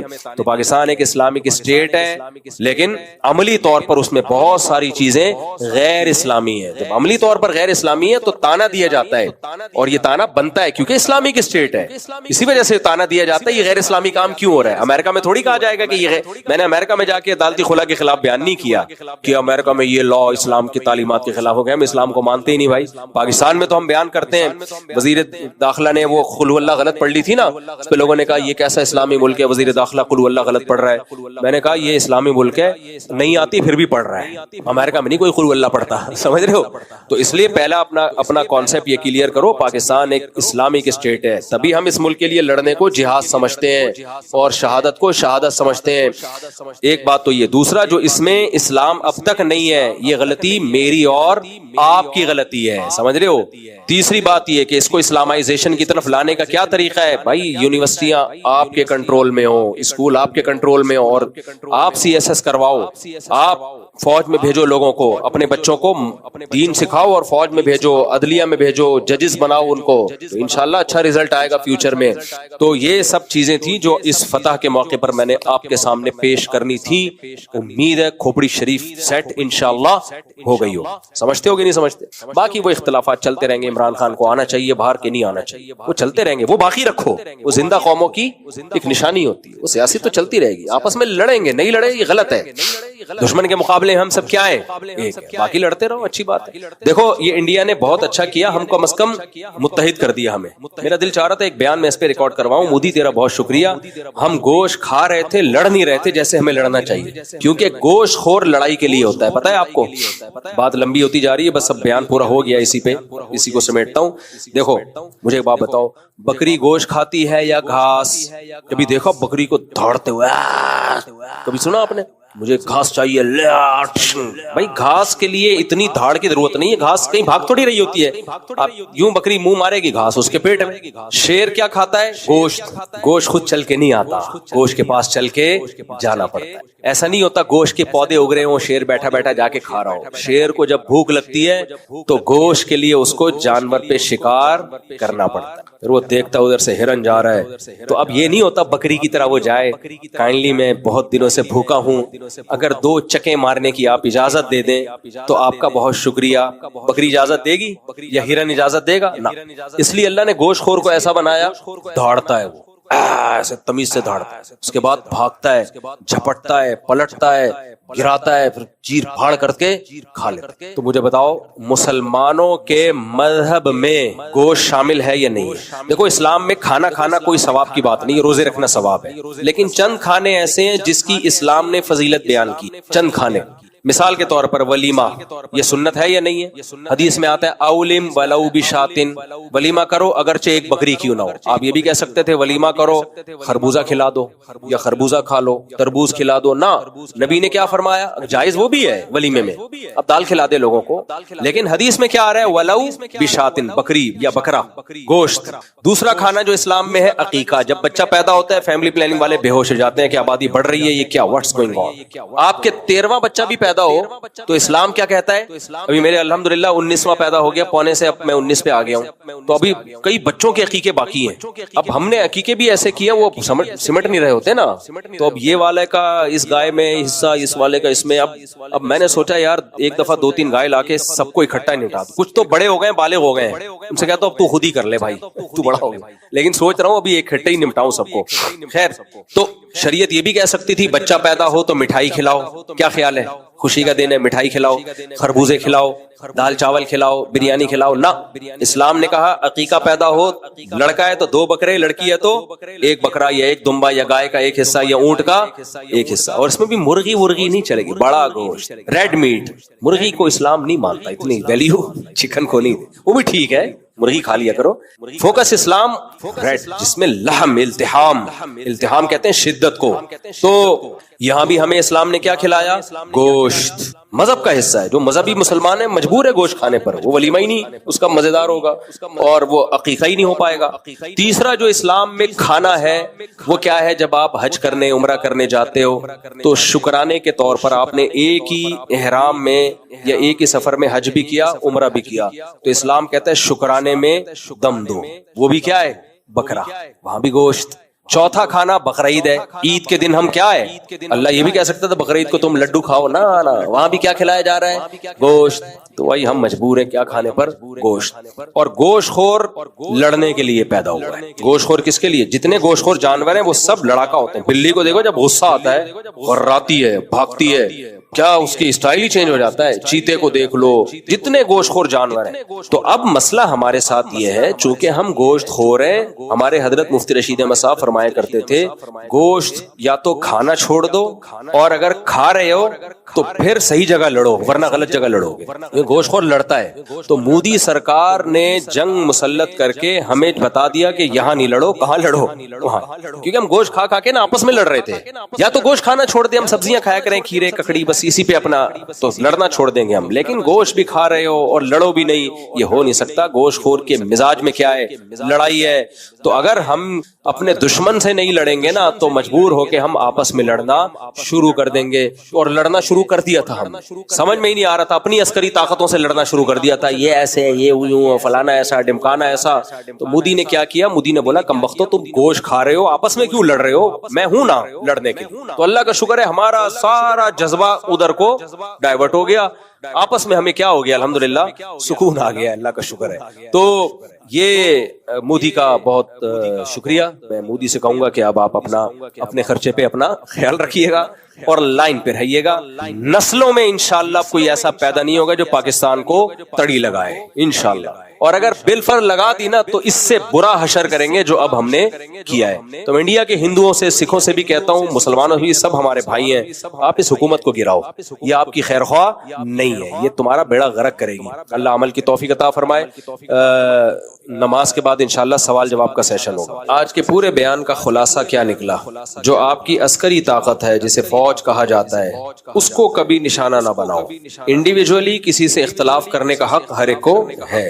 جیسے علماء میں 2 نمبر مولانا بھی ہوتے ہیں، لیکن آپ یہ کہو علماء غلط ہوتے ہیں، علماء 2 نمبر ہوتے ہیں، یہ غلط ہو جائے. فوج میں کسی آفیسر سے آپ 100 دفعہ اختلاف کر سکتے ہو سکتا ہے کوئی کرپٹ ہو، کوئی 2 نمبر ہو، وہ ہر ایک کو رائٹ ہے وہ اختلاف کرنے کا، اور وہ ہر ملک میں ہوتا ہے. ایسے صرف پاکستان میں نہیں، ہر جگہ ہوتے ہیں. تو ایسا ہی وہ یہاں بھی ہے، لیکن ادارے کے طور پر ادارہ غلط نہیں ہے. سمجھ رہے ہو؟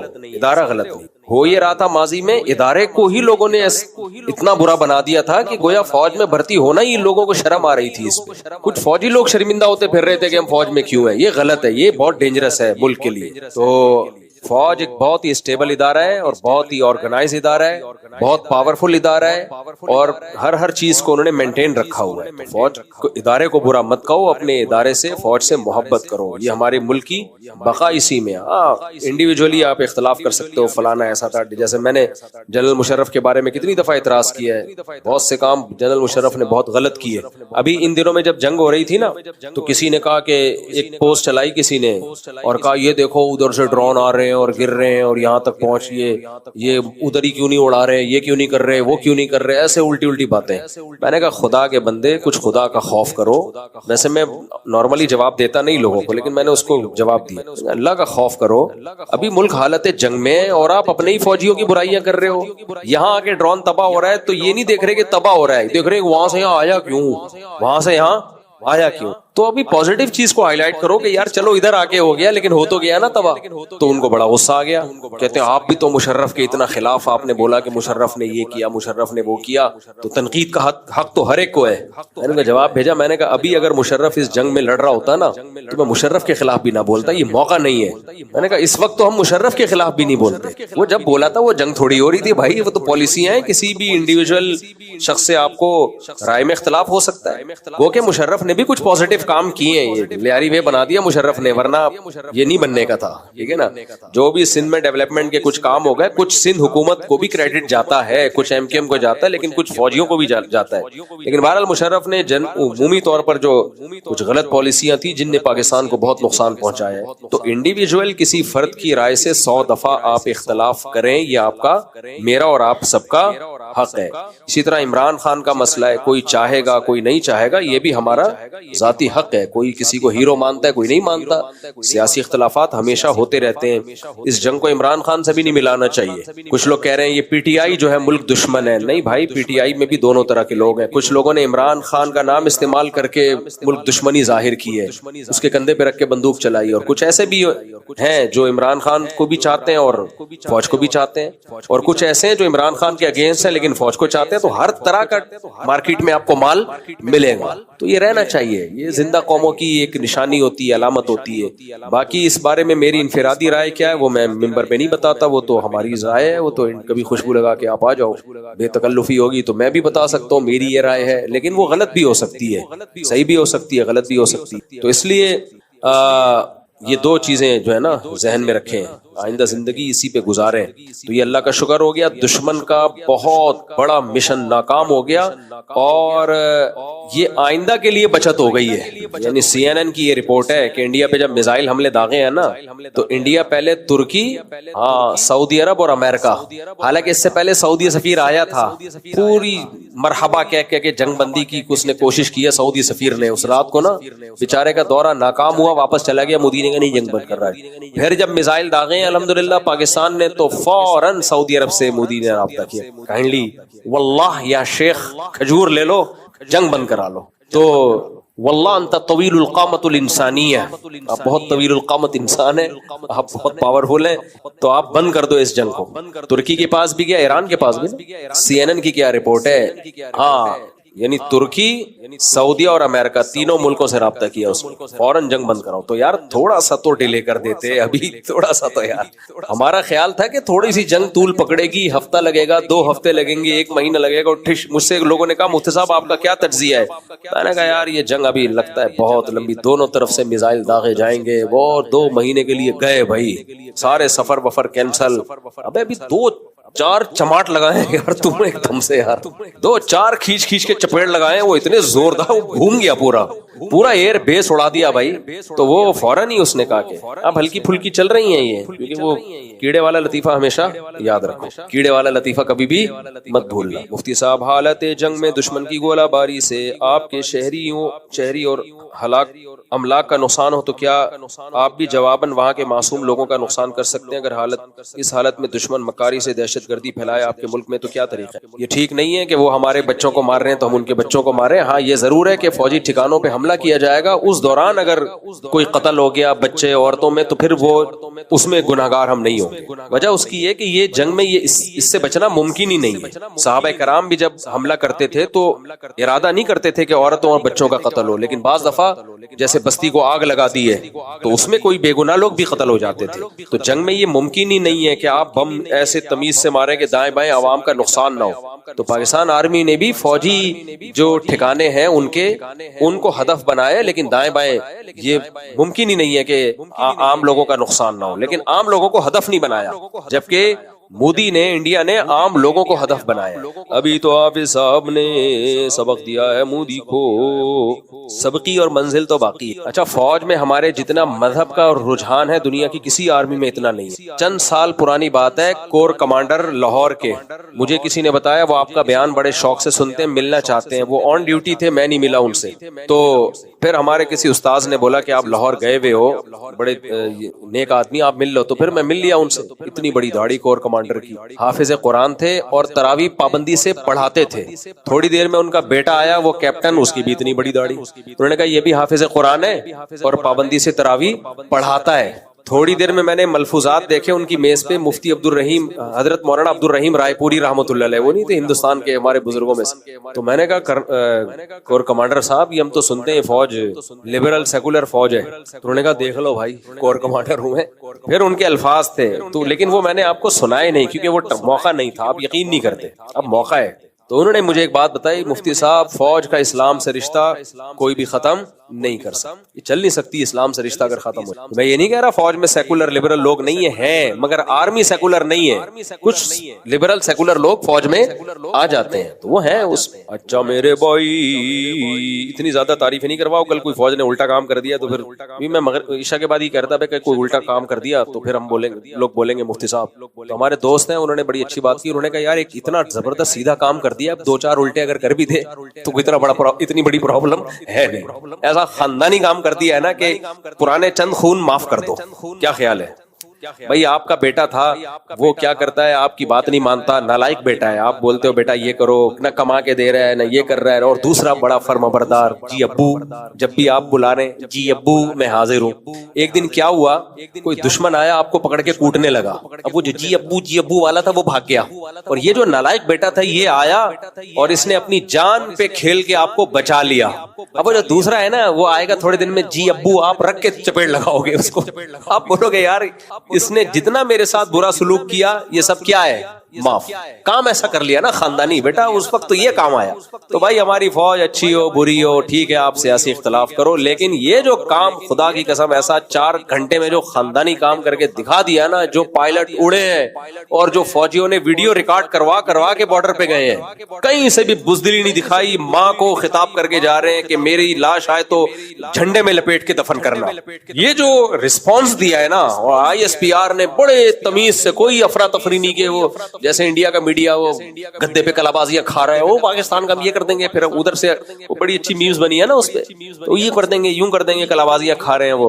کوئی ایسا نہیں. تو یہ ایسا خاندانی کام کر دیا ہے کہ بھائی غلط ہوگی بھی ٹھیک ہو, یار غلط ہوگی بھی کیا ہو, معاف کیا جاؤ, سب کچھ کیا معاف کیا. تو بھائی اگر غزہ کے لوگ ہجرت کر کے غزہ سے چلے جائیں گے, غزہ پہ تو پورا اسرائیل کا قبضہ ہو جائے گا. یہ کہہ رہے ہیں غزہ کے لوگ ہجرت کیوں نہیں کر رہے, اب تو جہاد فرض عین ہے ان کے اوپر, وہ تو پورا غزہ کنٹرول میں چلا جائے گا. آپ ان کو مکہ والوں پہ قیاس نہ کریں. لوگ کہہ رہے ہیں مکہ کے لوگ کمزور تھے, وہ تو دوسرے ملک ہجرت کی, مدینہ نے ان کو پناہ دی, وہاں تو کچھ بھی نہیں تھا. غزہ میں ایسا نہیں ہے, بہت بڑی بڑی سرنگیں بنی ہوئی ہیں, کتنے دن ہو گئے, سالوں کے سال ہو گئے ہیں, اتنے سے علاقے پر اسرائیل قبضہ نہیں کر پایا ہے. تو یہ اس کا تعلق ہے مشاہدے سے. جو لوگ گئے ہیں وہاں پہ دیکھ کے آئے, وہ کہہ رہے ہیں جو وہاں مجاہدین کی پوزیشن کمزور نہیں ہے, ورنہ اتنے سے علاقے پر اتنی زبردست ٹیکنالوجی کے بعد قبضہ کرنا تو 2 منٹ کا کام تھا. کیوں نہیں ہو رہا وہ؟ اس کا مطلب دفاع بھی بہت خاندانی قسم کا ہو رہا ہے. ایسے موقع پہ ان کو مشورہ دینا کہ غزہ چھوڑ دو تو یہ اس کی علامت ہے زمین چھوڑ دو. تو ہاں اگر یہ سرنگیں نہ ہوتی، یہ پاور نہ ہوتی تو پھر ہجرت کے علاوہ کوئی راستہ تھا نہیں. لیکن ابھی ایسا نہیں ہے، کئی سال ہو گئے اسرائیل کو نہیں قبضہ کر پایا. اس کا مطلب ہے سامنے بھی کچھ دم خم ہے. اور دوسری بات یہ کہ چھوڑ کے جائیں کہاں، کوئی ملک رکھنے کے لیے بھی تیار نہیں ہے. تو کچھ لوگ یوٹیوب پہ بیٹھ کے مشورے پھینکتے رہتے ہیں، بہت دور سے آئے ہیں یار، ان کو سوال کرنے تو بس ان کو سوال کرنے تو موبائل چھوڑو، بہت سوال ہو گئے پڑھنے. السلام علیکم، میں ضلع جہلم سے. ماشاء اللہ ماشاء جہلم سے آئے. اور میں فوجی ہوں آرمی میں. اور میں آپ سے آ جائیں فوجیوں سے آج کل سب اچھے طریقے سے مل رہے ہیں. فوجیوں نے 2 چیزیں بتا دی ہیں کہ ہم سے اچھے طریقے سے رہو، چاہے ہم اچھے ہوں یا نہ ہوں. سمجھ رہے؟ اللہ آپ کو خوش. فوجیوں نے انڈیا کے جو 4 گھنٹے میں جواب دیا ہے نا، اس میں فوجیوں نے بتا دیا ہم جہاز گرا سکتے ہیں تو حکومت گرانا ہمارے لیے بائیں ہاتھ کا. اور اپنی طاقت سے بتا دیا کہ ہم سے بنا کے رکھو یا نہیں بنا کے رکھو، ہماری صحت پہ کوئی فرق پڑنے والا ہے نہیں. سمجھ رہے ہو؟ تو جی 10 غریبوں کو 2 ٹائم کا کھانا کھلائیں کفارے میں، وہ نہیں کھلا سکتے تو پھر 3 روزے لگاتار آخری سب. وعلیکم السلام. جی ایک سوال بھی تھا. جی جلدی کر سوال لیں. یہ تھا کہ پاکستان کی جنگ کے دوران انڈیا میں نہیں کوئی شہید نہیں کہلائے گا. وہ ظالم کا ساتھ دے رہے ہو اگر آپ، اور اس ساتھ دیتے ہوئے آپ مر جاؤ تو کس خوشی میں شہید ہو گیا. ظالم کا ساتھ دیتے ہوئے مرنے والا چاہے کتنا بڑا تہجد گزار ہو، وہ شہید نہیں ہو سکتا. مفتی صاحب میرا تعلق پنجاب سے، ہمارے یہاں مساجد میں محافل کے بعد لنگر کا وسیع انتظام ہوتا ہے، جبکہ یہاں فلٹر میں پانی نہیں آ رہا. یار یہ قوم کو جو مفت کھلانے کی عادت ہے، خدا کے لیے یہ ختم کر. میں تو ان مفت لنگروں کے بھی خلاف ہوں جو اوپن دسترخوان لگتے ہیں، لوگ کھا رہے ہیں جا رہے ہیں، یہ غلط ہے بالکل. دیکھو ایک دفعہ فری کا منہ کو لگ جائے نا، پھر کمانا دنیا کا مشکل ترین کام ہے. ہم بچپن میں ایک واقعہ سنتے تھے کہ ایک سوکن نے اپنے سوکن کے بچے کو بچپن سے گود میں اٹھا کے رکھتی تھی. وہ لوگ حیران ہوتے تھے یار اس کی سوکن کا بچہ ہے اور اتنی محبت کہ اس کو ہمیشہ گود میں رکھتی ہے، چلنے نہیں دیتی تھی اس کو. وہ بھائی پاؤں سے معذور ہو گیا بچہ، کیونکہ چلنے ہی نہیں دیا نا اس کو. تو بچے کی ماں سمجھتی تھی میری سوکن اتنی ماشاءاللہ میرے بچے سے محبت کرتی ہے. بچہ خود اپنے پاؤں پہ چلتا ہے، گرتا ہے، چلتا ہے، گرتا ہے، چلتا ہے، گرتا ہے. ایک وقت میں جمناسٹک کے کھیلوں میں وہ اولمپک کے کھیلوں میں وہ شرکت کر رہا ہوتا ہے. یہ دعا ہے ایک شاعر کی شاعری میں کہ مجھے چلنا سکھانے کو سہارا چھین لیتا ہے. اللہ جو ہے نا مجھے چلنا سکھانے کے لیے مجھ سے بیساکیاں چھینتا ہے تاکہ میں چلنا سیکھوں.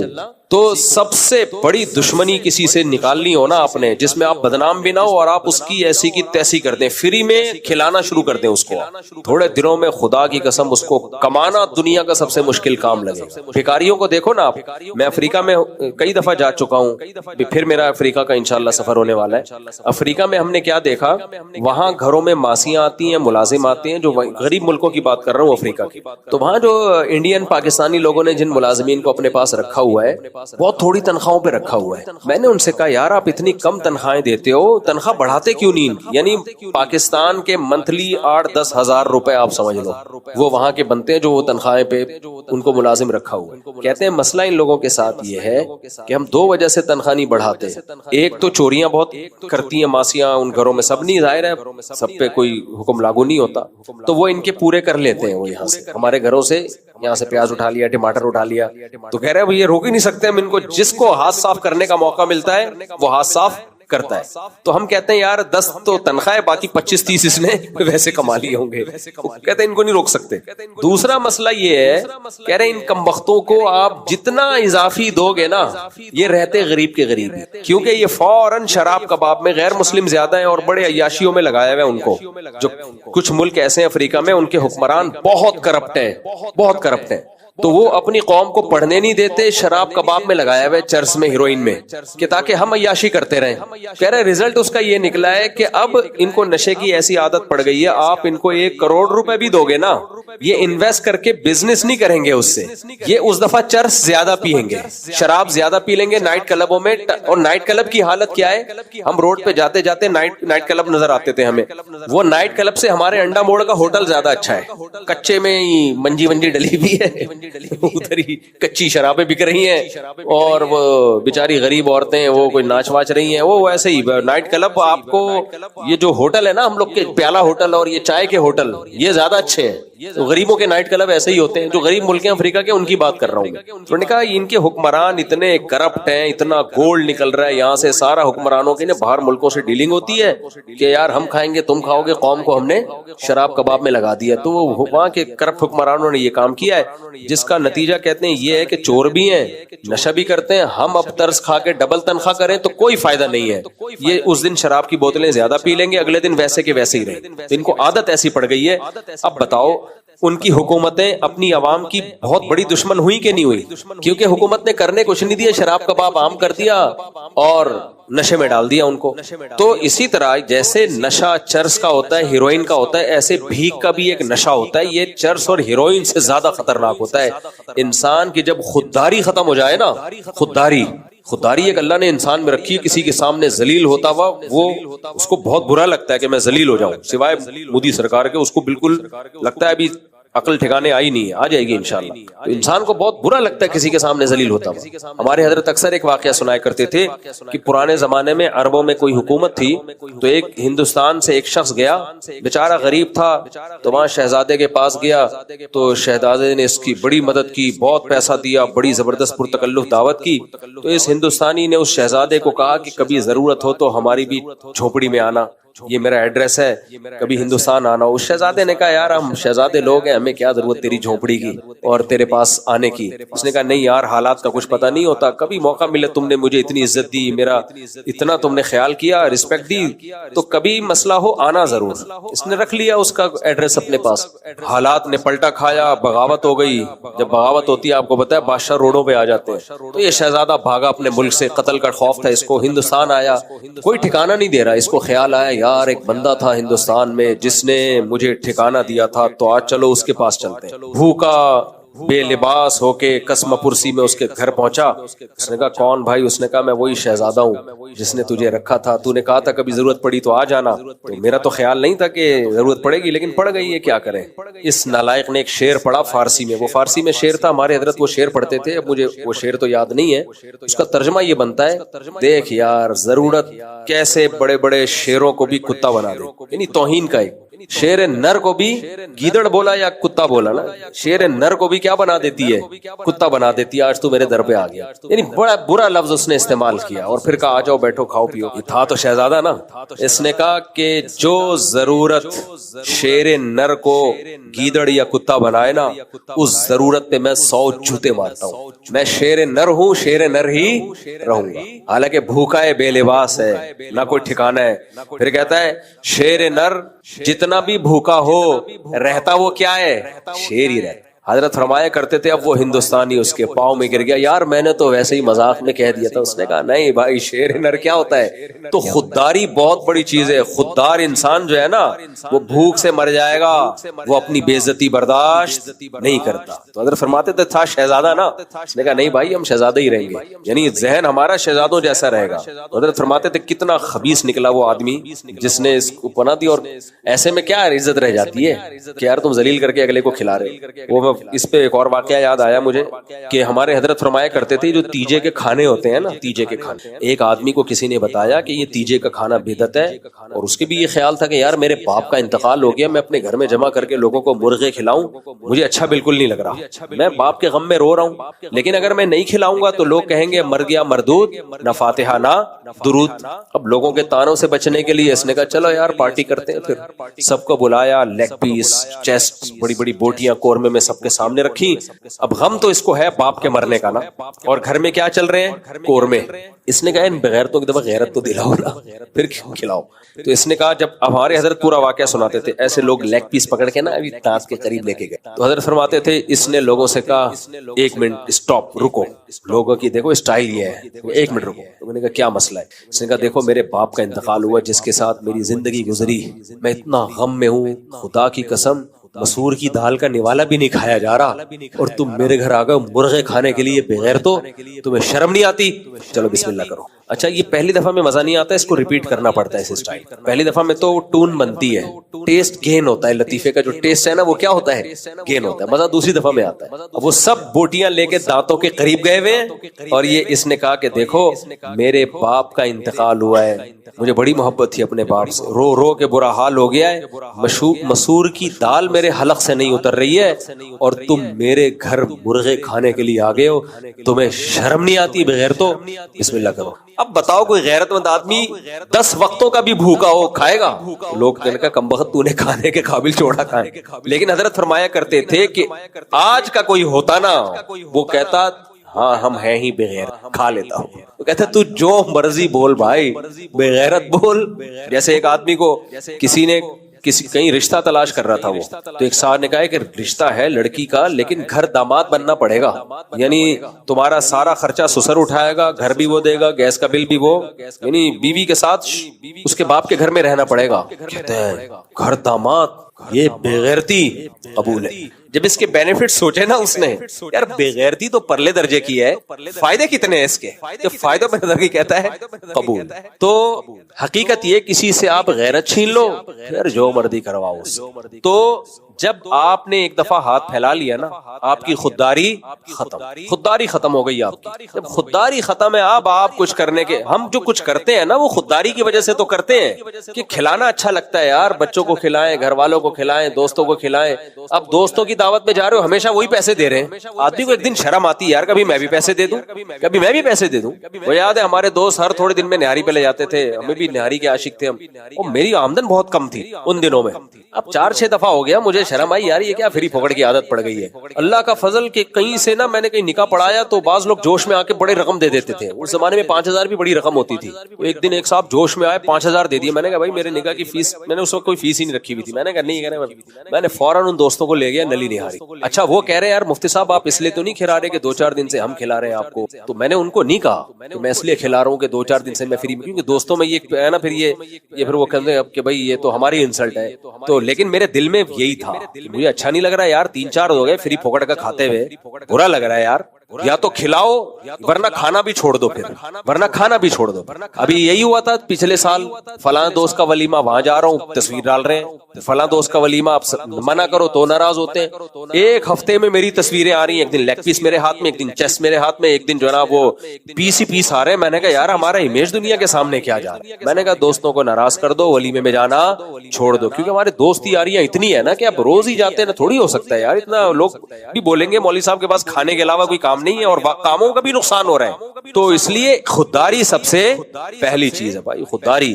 تو یہ جو فری پھوکٹ کے دسترخوان لگے ہوئے ہیں نا، قوم آ رہی ہے کھا رہی ہے، یہ بھائی ایسی دشمنی قوم سے آپ کر رہے ہو، شاید آپ کا جذبہ دشمنی کا نہ ہو لیکن اس کا رزلٹ انتہائی بھیانک نکلے گا، کسی کام کے نہیں رہیں گے، کسی کام کے نہیں رہے گی قوم۔ یہ بند ہونا چاہیے، خودداری سکھانی چاہیے کہ بھائی کھلانا سیکھو۔ ہاں کوئی واقعتاً مستحق ہے، ہمارے مدرسے میں کیا ہوتا تھا، دارالفتاء والارشاد میں اگر کوئی غریب طالب علم ہے تو حضرت نے حکم دیا ہوا تھا ڈائریکٹ اس طالب علم کو کوئی بھی سیٹ رقم نہیں دے گا۔ حضرت فرماتے تھے اس سے طالب علم کی عادت خراب ہو جائے گی، جب کوئی آ کے پیسے دے گا نا تو وہ طالب علم لے گا تو اس کی عادت یہ بن جائے گی۔ تو فرماتے تھے کسی نے طالب علم کو دینا ہے تو مدرسے کی انتظامیہ کو دے اور بتا دے کہ یہ غریب طالب علم ہے، اس پہ خرچ کریں، تو مدرسہ اس کے لیے اسکالرشپ جاری کرے۔ بھئی غریب طلبہ کو مدرسہ اسکالرشپ دیتا ہے، اس میں یہ اسکالرشپ کا تو پوری دنیا میں ایک اصول ہے، طریقہ ہے، یونیورسٹیاں بھی دیتی ہیں، وہ ایک الگ، اس میں وہ ذلت محسوس نہیں، ادارہ سپورٹ کر رہا ہے۔ لیکن یہ جو انڈیویجولی وہاں سے کھا لیا، اس سے کھا لیا، اس سے کھا لیا، یہ بڑی بے، اللہ بچائے بھائی اس سے۔ اپنے بچوں کو میں نے وصیت کی بھی ہے، اللہ ان کو اس وصیت پر عمل کی توفیق عطا فرمائے اور اللہ آزمائشوں سے بچائے۔ بھائی مر جاؤ ہاتھ نہیں پھیلانا کسی کے سامنے، کیونکہ مولاناؤں کے بچے پھر جو بڑے ہوتے ہیں وہ پھر پی آر بھی بن جاتی ہے ان کی، پھر وہ بعض دفعہ یہ ہوتا ہے کہ جی وہ اصل میں مجھے ضرورت تھی 50,000 کی۔ آپ کو پتا میں کون؟ میں تو نہیں جانتا، مفتی طارق مسعود صاحب ہے نا، چاچا لگتا ہے یار، مفتی صاحب آپ کے چاچو لگتے ہیں۔ یہ مجھے پتا چلا نا میں چاچو لگوں گا ہی نہیں اس دن سے۔ میں نے ان کو وصیت کی، میرا نام استعمال کیا نا پیسوں میں یا بزنس کو پروموٹ کرنے میں یا کوئی بھی ریلیشن بنانے میں، کہیں بھی دنیا کے لیے، اور ہم نے بھی اپنے شیخ کے نام کو کبھی استعمال نہیں کیا ان چیزوں میں۔ ہمیں یاد ایک دفعہ ہم گئے قربانی کا جانور خریدنے کے لیے، اب ہوتا یہ تھا کہ ایک دکان والا ہمارے شیخ مفتی رشید احمد صاحب کا مرید ہے۔ اب طالب علم کیا کر رہا ہے، کوئی نالائق سا طالب علم تھا، وہ جا کے کیا کر رہا ہے تاکہ چیز یہ سستی دے، اس کو بتا رہا ہے میں مفتی رشید احمد صاحب سے بیعت ہوں۔ مجھے پتا تھا حضرت کو پتا چل گیا نا، حضرت اس کو گلا دبا دیں گے کہ یار تو اپنے پیر صاحب کا نام لے رہا ہے چیز کو سستی کرانے میں، یہ تو بہت بری حرکت ہے. تو ہمیں پتا ہوتا تھا کہ اگر ہم بتا دیں گے نا میں مفتی رشید احمد صاحب میرے پیر ہیں تو یہ ان کے بھی پیر ہیں تو وہ پیر بھائی ہونے کی رعایت کرے گا، پیسے کم چھوڑ دے گا. لیکن ہمیں غیرت آتی تھی اس پہ کہ یار ہم اپنے شیخ کا نام چیز کی قیمت کم کرنے میں استعمال، شیخ اس کام کے لیے تھوڑی ہوتا ہے، شیخ تو دین سیکھنے کے لیے. تو ہم نہیں بتاتے تھے، ہم پہلے خرید لیا اس کے بعد بتاتے ہیں، پھر وہ خوش ہوتا تھا، وہ کہتے قیمت کم کرو، نہیں وہ قیمت نہیں کم کریں گے. تو اسی طرح یاد رکھو، اپنے ایک دفعہ سوراب کوٹ گئے جانور خریدنے، ہمارے ایک دوست، اب وہ سندھی لوگ سیدوں کی بڑی قدر کرتے ہیں، وہ بیل کی قیمت کم نہیں کر رہا تو اس نے پھر اس کو بتایا میں سید ہوں، دیکھو میرا یہ شناختی کارڈ. میں نے ڈانٹا اس کو، میں نے کہا یار یہ بڑی بے غیرتی ہے، تم نبی کے نسب کو استعمال کر رہے ہو گائے کی قیمت. وہ بیچارہ سندھی تو محبت، وہ تو اسلام سے محبت کی وجہ سے، وہ نبی کے رشتوں سے محبت، وہ تو کم کر دی اس نے.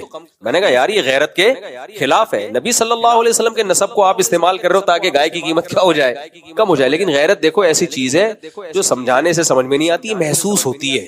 تو وہ کہنے لگا اس میں کیا ہے اگر میں سید دوں اور یہ سید کی رعایت کرتے ہوئے مجھے کم قیمت کر دے. میں نے کہا بھائی غیرت جو ہے نا وہ محسوس ہونے کی چیز ہے. اگر میں بتاؤں یہاں گرمی ہے تو دکھا سکتا ہوں یوں کر کے گرمی ہے، دیکھو یہ گرمی ہے، محسوس گرمی ہوگی تو اس سے پتا چلے گا. تو غیرت بھی ایسی چیز ہے جو محسوس کرنے سے.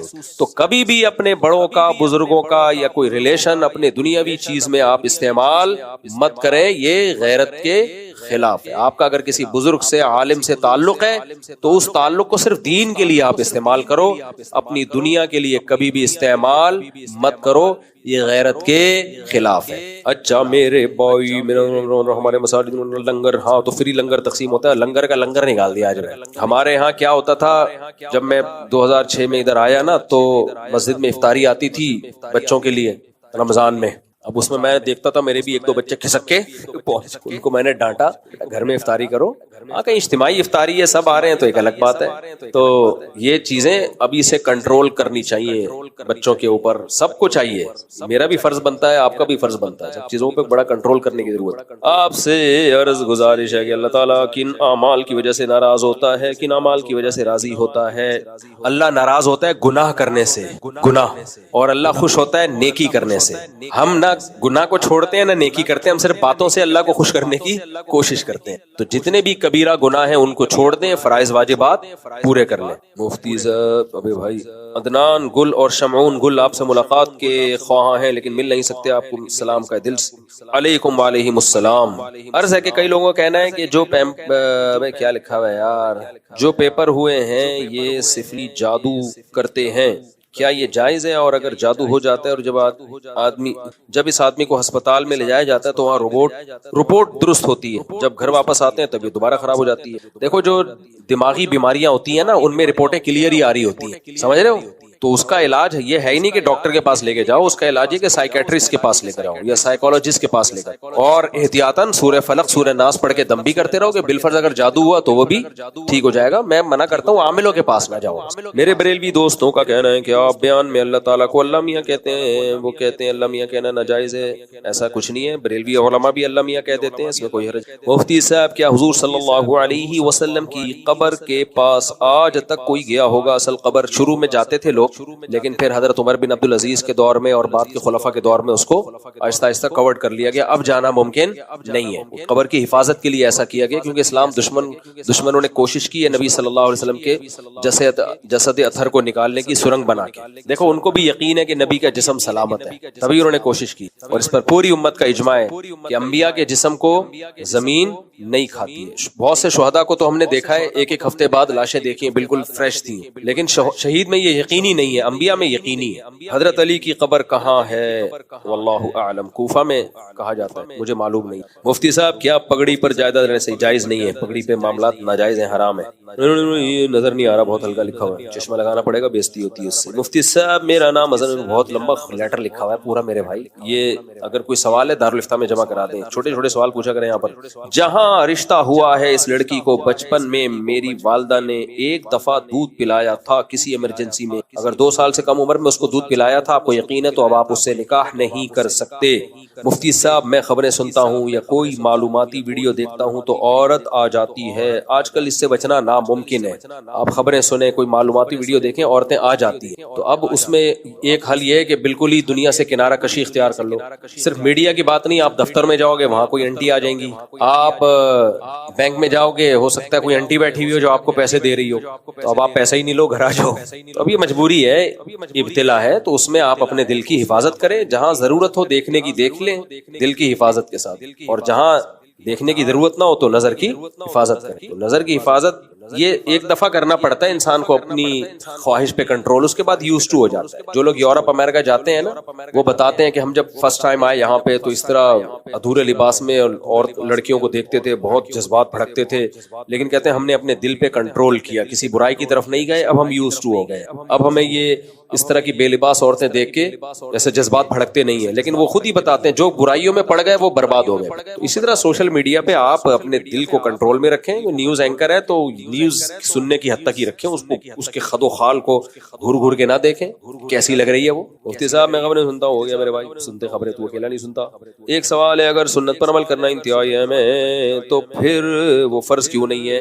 فرض اس لیے نہیں ہے کہ پھر چھوڑنے پر بہت بڑا جرم ہو جاتا، تو اللہ نے ہماری آسانی کے لیے احکام تقسیم کر دیے، خود کو سنت رکھا ہے، فرض نہیں رکھا، لیکن سنت مؤکدہ کر دیا، مؤکدہ کر کے یہ بتا دیا کہ بھائی ان کو چھوڑنا نہیں ہے، کرنا ہے۔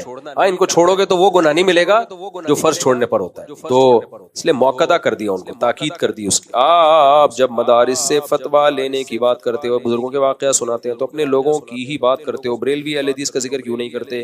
کیا یہ فرقہ پرستی نہیں ہے؟ یہ تو بریلویوں سے پوچھو، وہ کبھی کہتے ہیں دیوبندیوں سے فتویٰ لو، اہل حدیث کبھی کہتے ہیں دیوبندیوں سے فتویٰ لو، اور میں تو بار بار کہتا ہوں ہمارا تو کوئی فرقہ ہے ہی نہیں، دیوبندی نام ہمیں پبلک نے دیا ہے، ہم اسی اسلام کو فالو کر رہے ہیں، جب بر صغیر میں جو اسلام آیا تو اسی اسلام کو ہم فالو کر رہے ہیں۔ یہ جو کہتے ہیں نا دیوبند کی بنیاد رکھی گئی ہے 1857 میں، اس سے پہلے دیوبند نام کا کوئی فرقہ نہیں تھا، یہ بات غلط ہے۔ دیوبند نام کا نہ 1857 سے پہلے کوئی فرقہ تھا، نہ 1857 کے بعد۔ 1857 میں جو بنیاد رکھی گئی ہے وہ فرقے کی نہیں رکھی گئی ہے، وہ مدرسے کی بنیاد رکھی گئی ہے، چونکہ وہ مدرسہ دیوبند میں تھا تو اس مدرسے سے فارغ ہونے والے علماء کو لوگوں نے دیوبندی کہنا شروع کر دیا بریلویوں کے مقابلے میں، ورنہ ان کے نظریات عقائد وہی تھے جو صدیوں سے علماء کے چلتے آ رہے تھے۔ تبھی اس مدرسے پہ کسی نے فتویٰ نہیں لگایا کہ نیا فرقہ ہے، سب کو پتا تھا وہی اسلام پڑھایا جا رہا ہے، کہ جب سے بر صغیر میں جو اسلام پڑھایا جا رہا ہے یہاں بھی کیا پڑھایا جا رہا ہے، وہی اسلام پڑھایا جا رہا ہے، تو اس لیے اس کو فرقے کی حیثیت سے لوگوں نے دیکھا ہی نہیں۔ دیکھو میں اس کی ایک مثال دیتا ہوں، آپ کی ایک دکان تھی، ایک شاپ تھی جو صدیوں سے چلی آ رہی ہے، اس شاپ کو الگ سے کوئی نام دینے کی ضرورت نہیں ہے۔ فار ایگزامپل ہم اس کو کہتے ہیں دودھ کی دکان ہے، یہ اس کو الگ سے کوئی نام دینے کی ضرورت ہی نہیں ہے، لیکن ہوا کیا 2 دودھ کی دکانیں اور کھل گئیں۔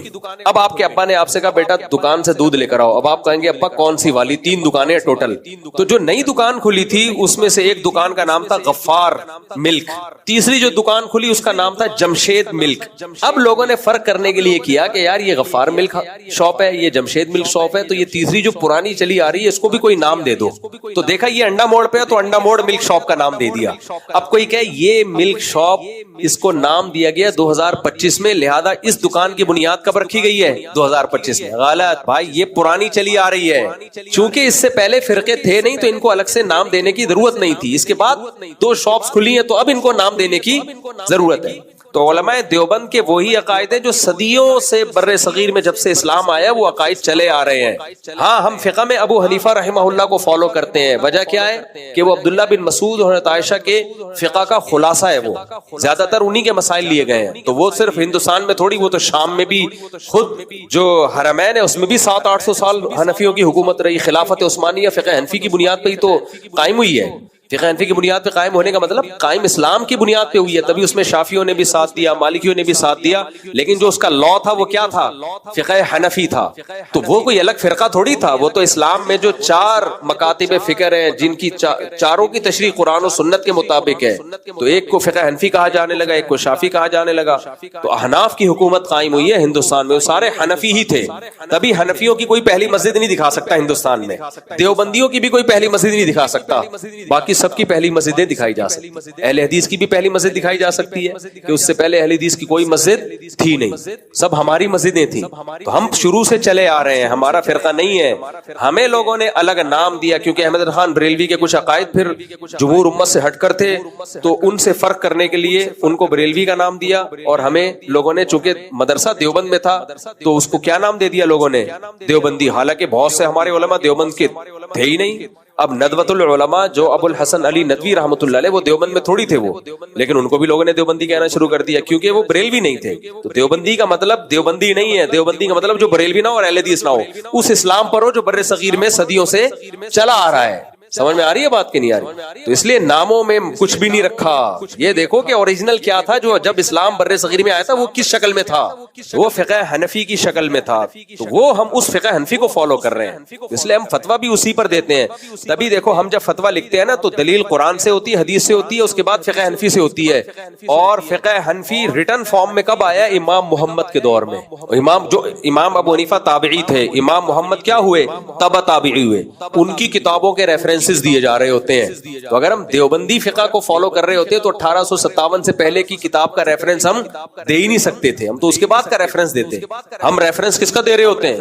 امام محمد کی کتابوں کا, جو امام شافعی کے استاذ تھے. اور امام شافعی تو بہت بڑے محدث تھے, اور امام شافعی کا یہ قول ہے کہ اگر محمد ابن حسن نہ ہوتے تو کنتو کسائر الناس, میں عام لوگوں کی طرح کا ایک انسان ہوتا, میں امام شافعی نہ ہوتا. تو ہمیں یہ فخر حاصل ہے بھائی, امام شافعی کے استاذ کی کتابیں جو انہوں نے قرآن و سنت سے مسائل اخذ کیے, ہم اس کے ریفرنس دے رہے ہوتے ہیں. تو اس کو لوگ کہتے ہیں تو دیوبندی ہے. نہیں بات دیوبندی نہیں, ہم تابعین تک پہنچتے ہیں, تابعین تک. لوگ کہتے ہیں ڈائریکٹ نبی تک کیوں نہیں پہنچ جاتے؟ ڈائریکٹ نبی تک اجماعی مسائل میں ہم پہنچتے ہیں. پھر جب حدیثیں دونوں طرف ہوں گی, ان میں اختلاف ہوگا, تو اس اختلاف میں پھر ہم ابو حنیفہ کی رائے کو فالو کرتے ہیں. تو جو یہ اہل حدیث کہتے ہیں نا کہ تم حدیث کے بجائے ابو حنیفہ کو مانتے ہو, یہ بات ہی غلط ہے. ابو حنیفہ کا مقابلہ آپ اپنے آپ سے کرائیں, نبی سے نہ کرائیں. نبی کی وہ حدیثیں جن میں ایک ہی طرح کی حدیث ملتی ہے, دوسری کوئی رائے ہے ہی نہیں, اس میں ہم ابو حنیفہ کو فالو نہیں کرتے. ڈائریکٹ کیا کہاں جاتے ہیں؟ حدیث کو لیتے ہیں. ہاں حدیثوں کی تشریح میں جب اختلاف ہوگا تو اہل حدیث کی ایک رائے ہوگی, ہم کہتے ہیں بھائی یہ آج کے لوگ ہیں, ایک رائے ابو حنیفہ کی ہوگی, تو پھر ہم کس کی رائے کو ترجیح دیتے ہیں؟ امام حنیفہ کی رائے. پھر اہل حدیث یہاں کہتے ہیں بھائی دلیل سے ترجیح دو نا. ہم کہتے ہیں بھائی دلیل دونوں طرف ہے نا, دونوں طرف دلیل سے ترجیح دینا ہوتا تو ہم ابو حنیفہ کی طرف جاتے کیوں؟ کیونکہ جانا جب ہی ہے جب دلیل سے ترجیح ممکن نہیں ہو رہی, ممکن نہیں ہو رہی. اگر دلیل سے ترجیح دینا ممکن ہوتا تو پھر ابو حنیفہ کو ہم تھوڑی فالو کرتے ہیں. دیکھو نماز استسقاء, بارش کی نماز, اس میں امام حنیفہ کی رائے کہ یہ سنت نہیں ہے. دلیل کیا ہے؟ سنت ہے, نبی نے استسقاء کی نماز پڑھی ہے. یہاں دو رائے ہے ہی نہیں. یہاں ہم نے کس کے قول کو لیا؟ نبی کے قول کو لیا, امام حنیفہ کے قول کو لیا ہی نہیں. ہم سمجھ رہے ہو کہ نہیں سمجھ رہے؟ کیونکہ یہاں دو رائے ہو نہیں سکتی, کیونکہ اس کے اگینسٹ کوئی حدیث ہے ہی نہیں. تو ہم نے کہا یار ہو سکتا ہے امام حنیفہ تک دلیل نہ پہنچی ہو. کوئی دنیا میں کتنا بھی بڑا علامہ ہو, یہ دعویٰ نہیں کر سکتا کہ ہر حدیث میری نظر سے گزری ہے. شاید امام صاحب تک حدیث نہیں پہنچی ہوگی. اور بھی کئی مسائل ہیں ایسے, تو ہم نے نہیں لیا امام حنیفہ کا قول. ہم امام حنیفہ کا قول وہاں لیتے ہیں جہاں حدیثیں دونوں طرف. حدیث سے بھی ثابت ہوتا ہے امام کے پیچھے فاتحہ پڑھنی ہے, یہ بھی ثابت ہوتا ہے نہیں پڑھنی ہے. اب یہاں اہل حدیث کو ہم حکم بنا کے فیصلہ کریں کہ ان کی رائے نہ, ہم کہتے ہیں جب ایک امت کے مجتہد موجود ہے بھائی, تو پھر انہوں نے جس کو ترجیح دی ہے ہم اس کو ترجیح دیں گے. تو امام حنیفہ کا مقابلہ نبی سے نہ کرایا کریں, امام ابو حنیفہ کا مقابلہ آج کے مجتہدین سے کرایا کریں. پھر امام صاحب کا پلڑا بھاری ہوگا. سمجھتے ہو, کیونکہ ان کو میں سمجھنے کی صلاحیت آج کے لوگوں سے زیادہ تھی. اس لیے جو کہتے ہیں نا دیوبندی فرقہ, یہ لفظ ہی غلط ہے بھائی. دیوبندی کوئی فرقہ نہیں ہے. تبھی ہم اسلاف کو فالو کرتے ہیں جو صدیوں سے چلے آ رہے ہیں. ہمارے فتاوی میں حوالے بھی انہی کے ہوتے ہیں. اگر اچھا دوسرا یہ کسی نے لکھا ہے کہ اہل حدیث یعنی آپ جو ہے اپنے ہی لوگوں کو کہ اس مسلک پہ فتویٰ دیتے ہیں, تو میں آپ سے سوال پوچھتا ہوں, آپ اہل حدیث سے فتویٰ لے لیں. چند مسائل کے سوا آپ دیکھو گے اہل حدیث کسی رائے میں متفق نہیں ہے. ایک اہل حدیث عالم سے فتویٰ لوگے الگ, دوسرے سے فتویٰ لوگے الگ, تیسرے سے فتویٰ لوگے الگ. پھر میں آپ سے پوچھوں گا کہ آپ ان سے پوچھو بھائی قرآن و سنت کے مطابق کون سی رائے ٹھیک ہے, تو ہر شخص کہہ رہا ہوگا میری رائے ٹھیک ہے. ایسے میں عوام کیا کرے گی؟ ایسے میں ہم کہتے ہیں بھائی ایک فقہ کو فالو کرو جو صدیوں سے متداول ہے, جس پہ حکومتیں چلی ہیں. آپ کو حنفی فقہ سمجھ میں نہیں آتا, شافی بن جاؤ, فقہ شافی کو فالو کرو, کیونکہ جب ان علماء سے فیصلہ نہیں ہو پا رہا کہ قرآن و سنت کے مطابق کون سی رائے درست ہے, تو عوام سے کہاں سے فیصلہ ہوگا؟ تو قرآن نے ہمیں کہا ہے کہ جب اختلاف ہو اللہ رسول کی طرف لوٹاؤ, ہم اللہ رسول ہی کی طرف لوٹاتے ہیں. لیکن جب اللہ رسول کی رائے کو سمجھنے میں اختلاف ہوگا تو پھر مفتیوں کی طرف, مجتہدین کی طرف لوٹایا جائے گا, مذہبی اسکالرز کی طرف لوٹایا جائے گا. پھر تو ایسے میں ابو حنیفہ کا پلڑا بھاری ہے, کیونکہ دنیا میں اہل سنت والجماعت میں سب سے زیادہ اگر کسی کی رائے کو اہمیت دی گئی ہے قرآن و سنت سمجھنے میں تو وہ کون ہے؟ امام ابو حنیفہ. 50% سے زیادہ امت نے آپ ہی کو فالو کیا ہے. تو ہم دو وجہ سے امام حنیفہ کی رائے کو ان کی رائے پہ ترجیح دیتے ہیں. ایک تو یہ 50% سے زیادہ امت نے کس کو فالو کیا ہے؟ امام حنیفہ کو. اور یہ نہیں کہ باقیوں کو آدھی امت نے فالو کیا, نہ نہ نہ. امام شافعی کو 30%, امام مالک کو 17%, امام احمد کو 2%, اور 1% اب ایسے ہیں جو کسی ایک فقہ کو فالو نہیں کرتے, پھر ان کی رائے میں بہت اختلاف. لیکن ماضی میں تو وہ 1% بھی نہیں تھے, 0.001% ہوں گے بمشکل. تو ایک تو اس لیے ہم امام حنیفہ کو فالو کرتے ہیں, دوسری بات یہ اس لیے بھی فالو کرتے ہیں کہ امت میں اختلاف پسندیدہ کام نہیں ہے. آپ کے ملک میں ایک فقہ رائج ہے اور آج سے نہیں ہے, جب سے اسلام آیا ہے اس وقت سے رائج ہے. تو کیوں 1.5 انچ کی الگ مسجد بنا رہے ہو بھائی؟ ملیشیا میں فقہ شافی صدیوں سے ہے, اب وہاں جا کے کوئی فقہ حنفی کی پرچار شروع کر دے تو یہ اچھا کام ہوگا؟ غلط ہوگا. دیکھو مولانا زکریا رحمۃ اللہ علیہ افریقہ گئے, وہاں بہت سے لوگوں کو مسلمان کیا انہوں نے, وہاں مدارس بنائے, وہاں مدرسوں میں حنفی علماء رکھے, لیکن ان حنفی علماء کو کہا کہ یہاں چونکہ لوگ شافعی فقہ شافی کو فالو کرتے ہیں تو یہاں ان کو فقہ شافی ہی پڑھاؤ. کتنی بڑی سوچ تھی نا, کیونکہ ابھی ہم فقہ حنفی لائیں گے تو یہ ایک فقہ کو صدیوں سے فالو کرتے آ رہے ہیں, تو کیوں ایک الگ ٹریک پہ چلائیں ہم ان کو؟ کنفیوژن کا شکار ہوں گے یہ, وہ فقہ بھی برحق ہے. تو یہ دل اللہ نے ہمیں دیا ہے, تو جس ملک میں جو فقہ رائج ہے آپ اس کو فالو کریں, بشرطے کہ وہ صحیح فقہ ہو, قرآن و سنت سے ماخوذ ہو. تو یہ جو چاروں فقہ حنفی مالکی شافعی حنبلی, یہ صدیوں سے امت انہی کو فالو کرتی آئی ہے. یہ قرآن و سنت ہی کا نچوڑ ہے, کچھ رائے میں اختلاف ہے. تو ہم فقہ حنفی کو ایک تو اس لیے فالو کرتے ہیں کہ ہم نے دیکھا دلائل کی دنیا میں پلڑا امام حنیفہ کا بھاری ہمیں تو نظر آتا ہے الحمدللہ, اور میجورٹی ہمیشہ سے امام صاحب کو فالو کرتی رہی ہے. اور تیسری بات, آپ کے ملک میں صدیوں سے رائج کون سا فقہ ہے؟ فقہ حنفی رائج ہے. تو یہاں کیوں 1.5 انچ کی الگ مسجد بنا رہے ہو؟ اس سے امت میں اختلاف انتشار پھیلے گا. دیکھو مجھے یاد ہے وہ ایک دفعہ پشاور میں کسی نے کہا, کسی پٹھان بھائی سے کہا کہ ہمارے پشاور میں الحمدللہ ہمارا مسلک بہت تیزی سے پھیل رہا ہے. کسی اہل حدیث نے کہا, تو پٹھان کہتا ہے میں نے کہا کہ یار پشاور میں اسلام تو 1200 سال پہلے آیا تھا, یہ اب کیا پھیل رہا ہے؟ میں اہل حدیث کے خلاف نہیں ہوں, میں بھی ان کو اہل سنت والجماعت ہی سمجھتا ہوں, لیکن یہ جو اہل حدیث کہتے ہیں نا بہت پرانے ہیں, ایسا نہیں ہے, پرانے حنفی ہیں. اور یہ جو اہل حدیث کا لفظ استعمال ہوا ہے محدثین کے ہاں, وہ اس اہل حدیث مسلک کے بارے میں نہیں ہے, وہ تو محدثین کے لیے یہ ٹرم استعمال ہوئی ہے اہل حدیث کی. اہل الحدیث ہم اہل النبی وان لم يصحبوا نفسه انفاسه صحبوا. یہ جو محدثین تعریف کرتے ہیں اہل حدیث کی, تو وہ جو آج کل جو اہل حدیث چل رہے ہیں وہ ان کے بارے میں نہیں ہے. ٹھیک ہے, وہ اپنے آپ کو اس کا مصداق سمجھ لیں تو ہمیں کوئی اعتراض نہیں ہے, ہماری کوئی اہل حدیث سے دشمنی نہیں ہے. اعتدال سے کسی کی مخالفت کرنی چاہیے. اہل حدیث میں دونوں طرح کے لوگ ہوتے ہیں, معتدل بھی متشدد بھی. لیکن یہ جو اہل حدیث دعویٰ کرتے ہیں نا ہم صحابہ تابعین کے دور سے چلے آ رہے ہیں, ایسا نہیں ہے. صحابہ تابعین کے دور میں بہت رائے کا اختلاف تھا. صحابہ تابعین کی یہ رائے سمٹ کے 4 مسالک میں بند ہو گئی, سمٹ گئی ہے. پہلے بہت زیادہ اختلاف تھا, لیکن جب ریسرچ ہوتی گئی تو یہ اختلاف کم ہوتا چلا گیا اور 4 فقہ میں بند ہو گیا, حنفی مالکی شافعی حنبلی. اور یہ سب تابعین تبع تابعین کے دور کے لوگ تھے. تو ہم کہتے ہیں اب جب اس میں سمٹ گیا تو وہی پوری دنیا میں رائج ہوا ہے, پوری دنیا میں وہی پھیلا ہے.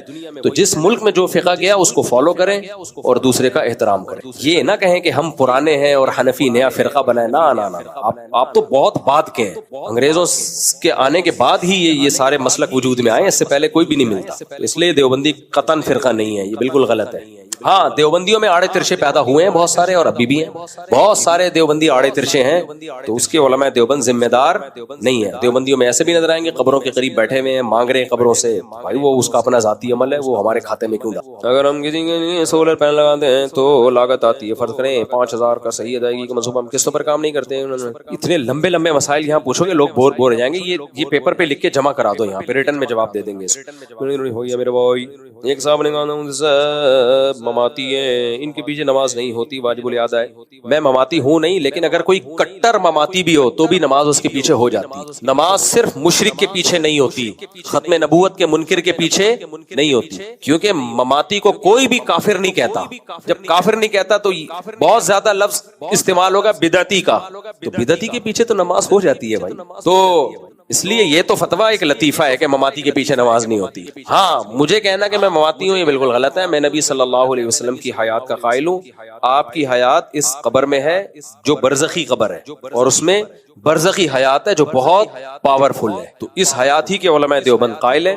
اس کو جو دنیاوی حیات سے تعبیر کیا گیا مجازن، اصل میں وہ برزخی ہی ہے، اور یہی عقیدہ حضرت مفتی شفیع صاحب رحمہ اللہ تعالیٰ کا ہے، اور جتنے ہمارے اکابر گزرے ہیں سب کا یہی عقیدہ۔ اور میں نے جو مماتی دیکھے وہ بھی یہی سے عقیدے کے قائل ہیں۔ پتہ نہیں یہ پھڈا کس بات کا ہے، مجھے تو آج تک سمجھ میں آیا نہیں۔ اگر کوئی اس کا بھی قائل نہیں ہے تو وہ پھر خود بھگتے گا، ہمیں کیا اس سے لینے دے۔ مفتی صاحب، یا آپ لوگ اس چکر میں نہیں پڑو، یہ بڑا پنجاب کا پھڈا ہے میرے بھائی، آپ گئے نا تو ہمیشہ کے لیے زندگیاں برباد ہو جائیں گی۔ انڈیا پاکستان کی جنگ بھول جاؤ گے تم، انڈیا پاکستان کی جنگ بھول۔ کچھ پھڈے مولویوں کے لیے رہنے دو، اس میں مولویوں کو مزہ آتا ہے لڑنے کا، تو لڑنے دو ان کو، تم نہیں پڑھو ان چکروں میں۔ ہمارے استاذ تھے جامعہ فاروقیہ میں، پہلے پڑھاتے تھے، پھر جامعہ رشید میں آئے ہیں، وہ بھی حیاتی حالک ہیں، لیکن کہتے ہیں مجھ سے جب کوئی پوچھتا ہے کہ تم حیاتی ہو مماتی، کہتے ہیں میں اتحیاتی ہوں۔ کہتے ہیں کیا مطلب؟ کہتے ہیں بھائی میں جماعت سے نماز میں اتحیات میں پہنچ رہا ہوتا ہوں، میرے عمل میں اتنی کمزوری ہے تو مجھے اس کی فکر ہے کہ اتحیاتی سے نکل کے تکبیر اولیٰ پر آؤں، تو وہ مسائل زیادہ اہم ہے۔ کہتے ہیں اتحیاتی تو میں اتحیاتی ہوں، تو میں پہلے تکبیر اولیٰ پر آ جاؤں گا نا، پھر اگلے سٹیپ میں یہ مسائل حل کروں گا۔ تو کچھ مسئلے مولویوں کے ذاتی ہو چکے ہوتے ہیں، وہ بیچارے، دیکھو مولوی بھی انسان ہے، ان میں بھی کینہ بغض پیدا ہو سکتا ہے، انسان ہے، تو اب مناظرے کر کر کے نا وہ کچھ ان کا ذاتی بن چکا ہوتا ہے۔ اب اہل حدیث کے بارے میں ہمارے کسی مولوی نے فتویٰ دیا ان کے پیچھے نماز ہی جائز نہیں ہے۔ ایک دن میری ملاقات ہوگی، میں نے کہا آپ نے اہل حدیث کو اتنا کیوں کافر بنا دیا آپ نے ان کو کہ ان کے پیچھے نماز جائز نہیں ہے؟ کہہ رہے ہیں آپ کو نہیں پتا اہل حدیث کے پیچھے جب نماز پڑھتے ہیں تو پھر وہ یوں کرتے ہیں، پھر وہ ایسے مسئلہ بتاتے ہیں، غیر مقلد بنا لیتے ہیں، پھر وہ یہ کرتے ہیں۔ تو میں نے کہا بھائی نماز کا کسی کے پیچھے جائز یا ناجائز ہونا ایک شرعی مسئلہ ہے، اس کے لیے شرعی دلیل چاہیے، شرعی دلیل چاہیے اس کے لیے۔ یہ میرے اور آپ کے جذبات، انہوں نے یہ بھی فتویٰ دے دیا کہ ایک ہاتھ سے مصافحہ ناجائز ہے۔ اب حدیث میں ٹھیک ہے دو ہاتھ، وہ حدیث ہے جس کی ہم تشریح کرتے ہیں اس سے دونوں ہاتھ مراد ہیں، اہل حدیث کہتے ہیں اس سے ایک ہاتھ مراد ہے، وہ ایک اختلافی مسئلہ ہے، لیکن ایک ہاتھ سے مصافحہ ناجائز تو کوئی بھی نہیں کہتا۔ تو ہم نے ان تک پیغام پہنچایا ناجائز کیسے کہہ دیا؟ ان کا جواب آیا کہ اس میں غیر مقلدین کی اہل حدیثوں کی مشابہت ہے۔ میں نے کہا اہل حدیث کو آپ ہندو بنا رہے ہو یار، یعنی یہ اپنی ٹھرک ہے، آپ یہ ٹھرک ہے اپنی۔ تو ذاتی بغض مولویوں میں بھی ہوتا ہے، اور یہ دیوبندیوں میں بھی ہوتا ہے، اہل حدیثوں میں بھی ہوتا ہے۔ کچھ اہل حدیث ایسے متشدد ہوتے ہیں، وہ ان کا اپنا مسئلہ ہوتا ہے، وہ ذاتی ہے۔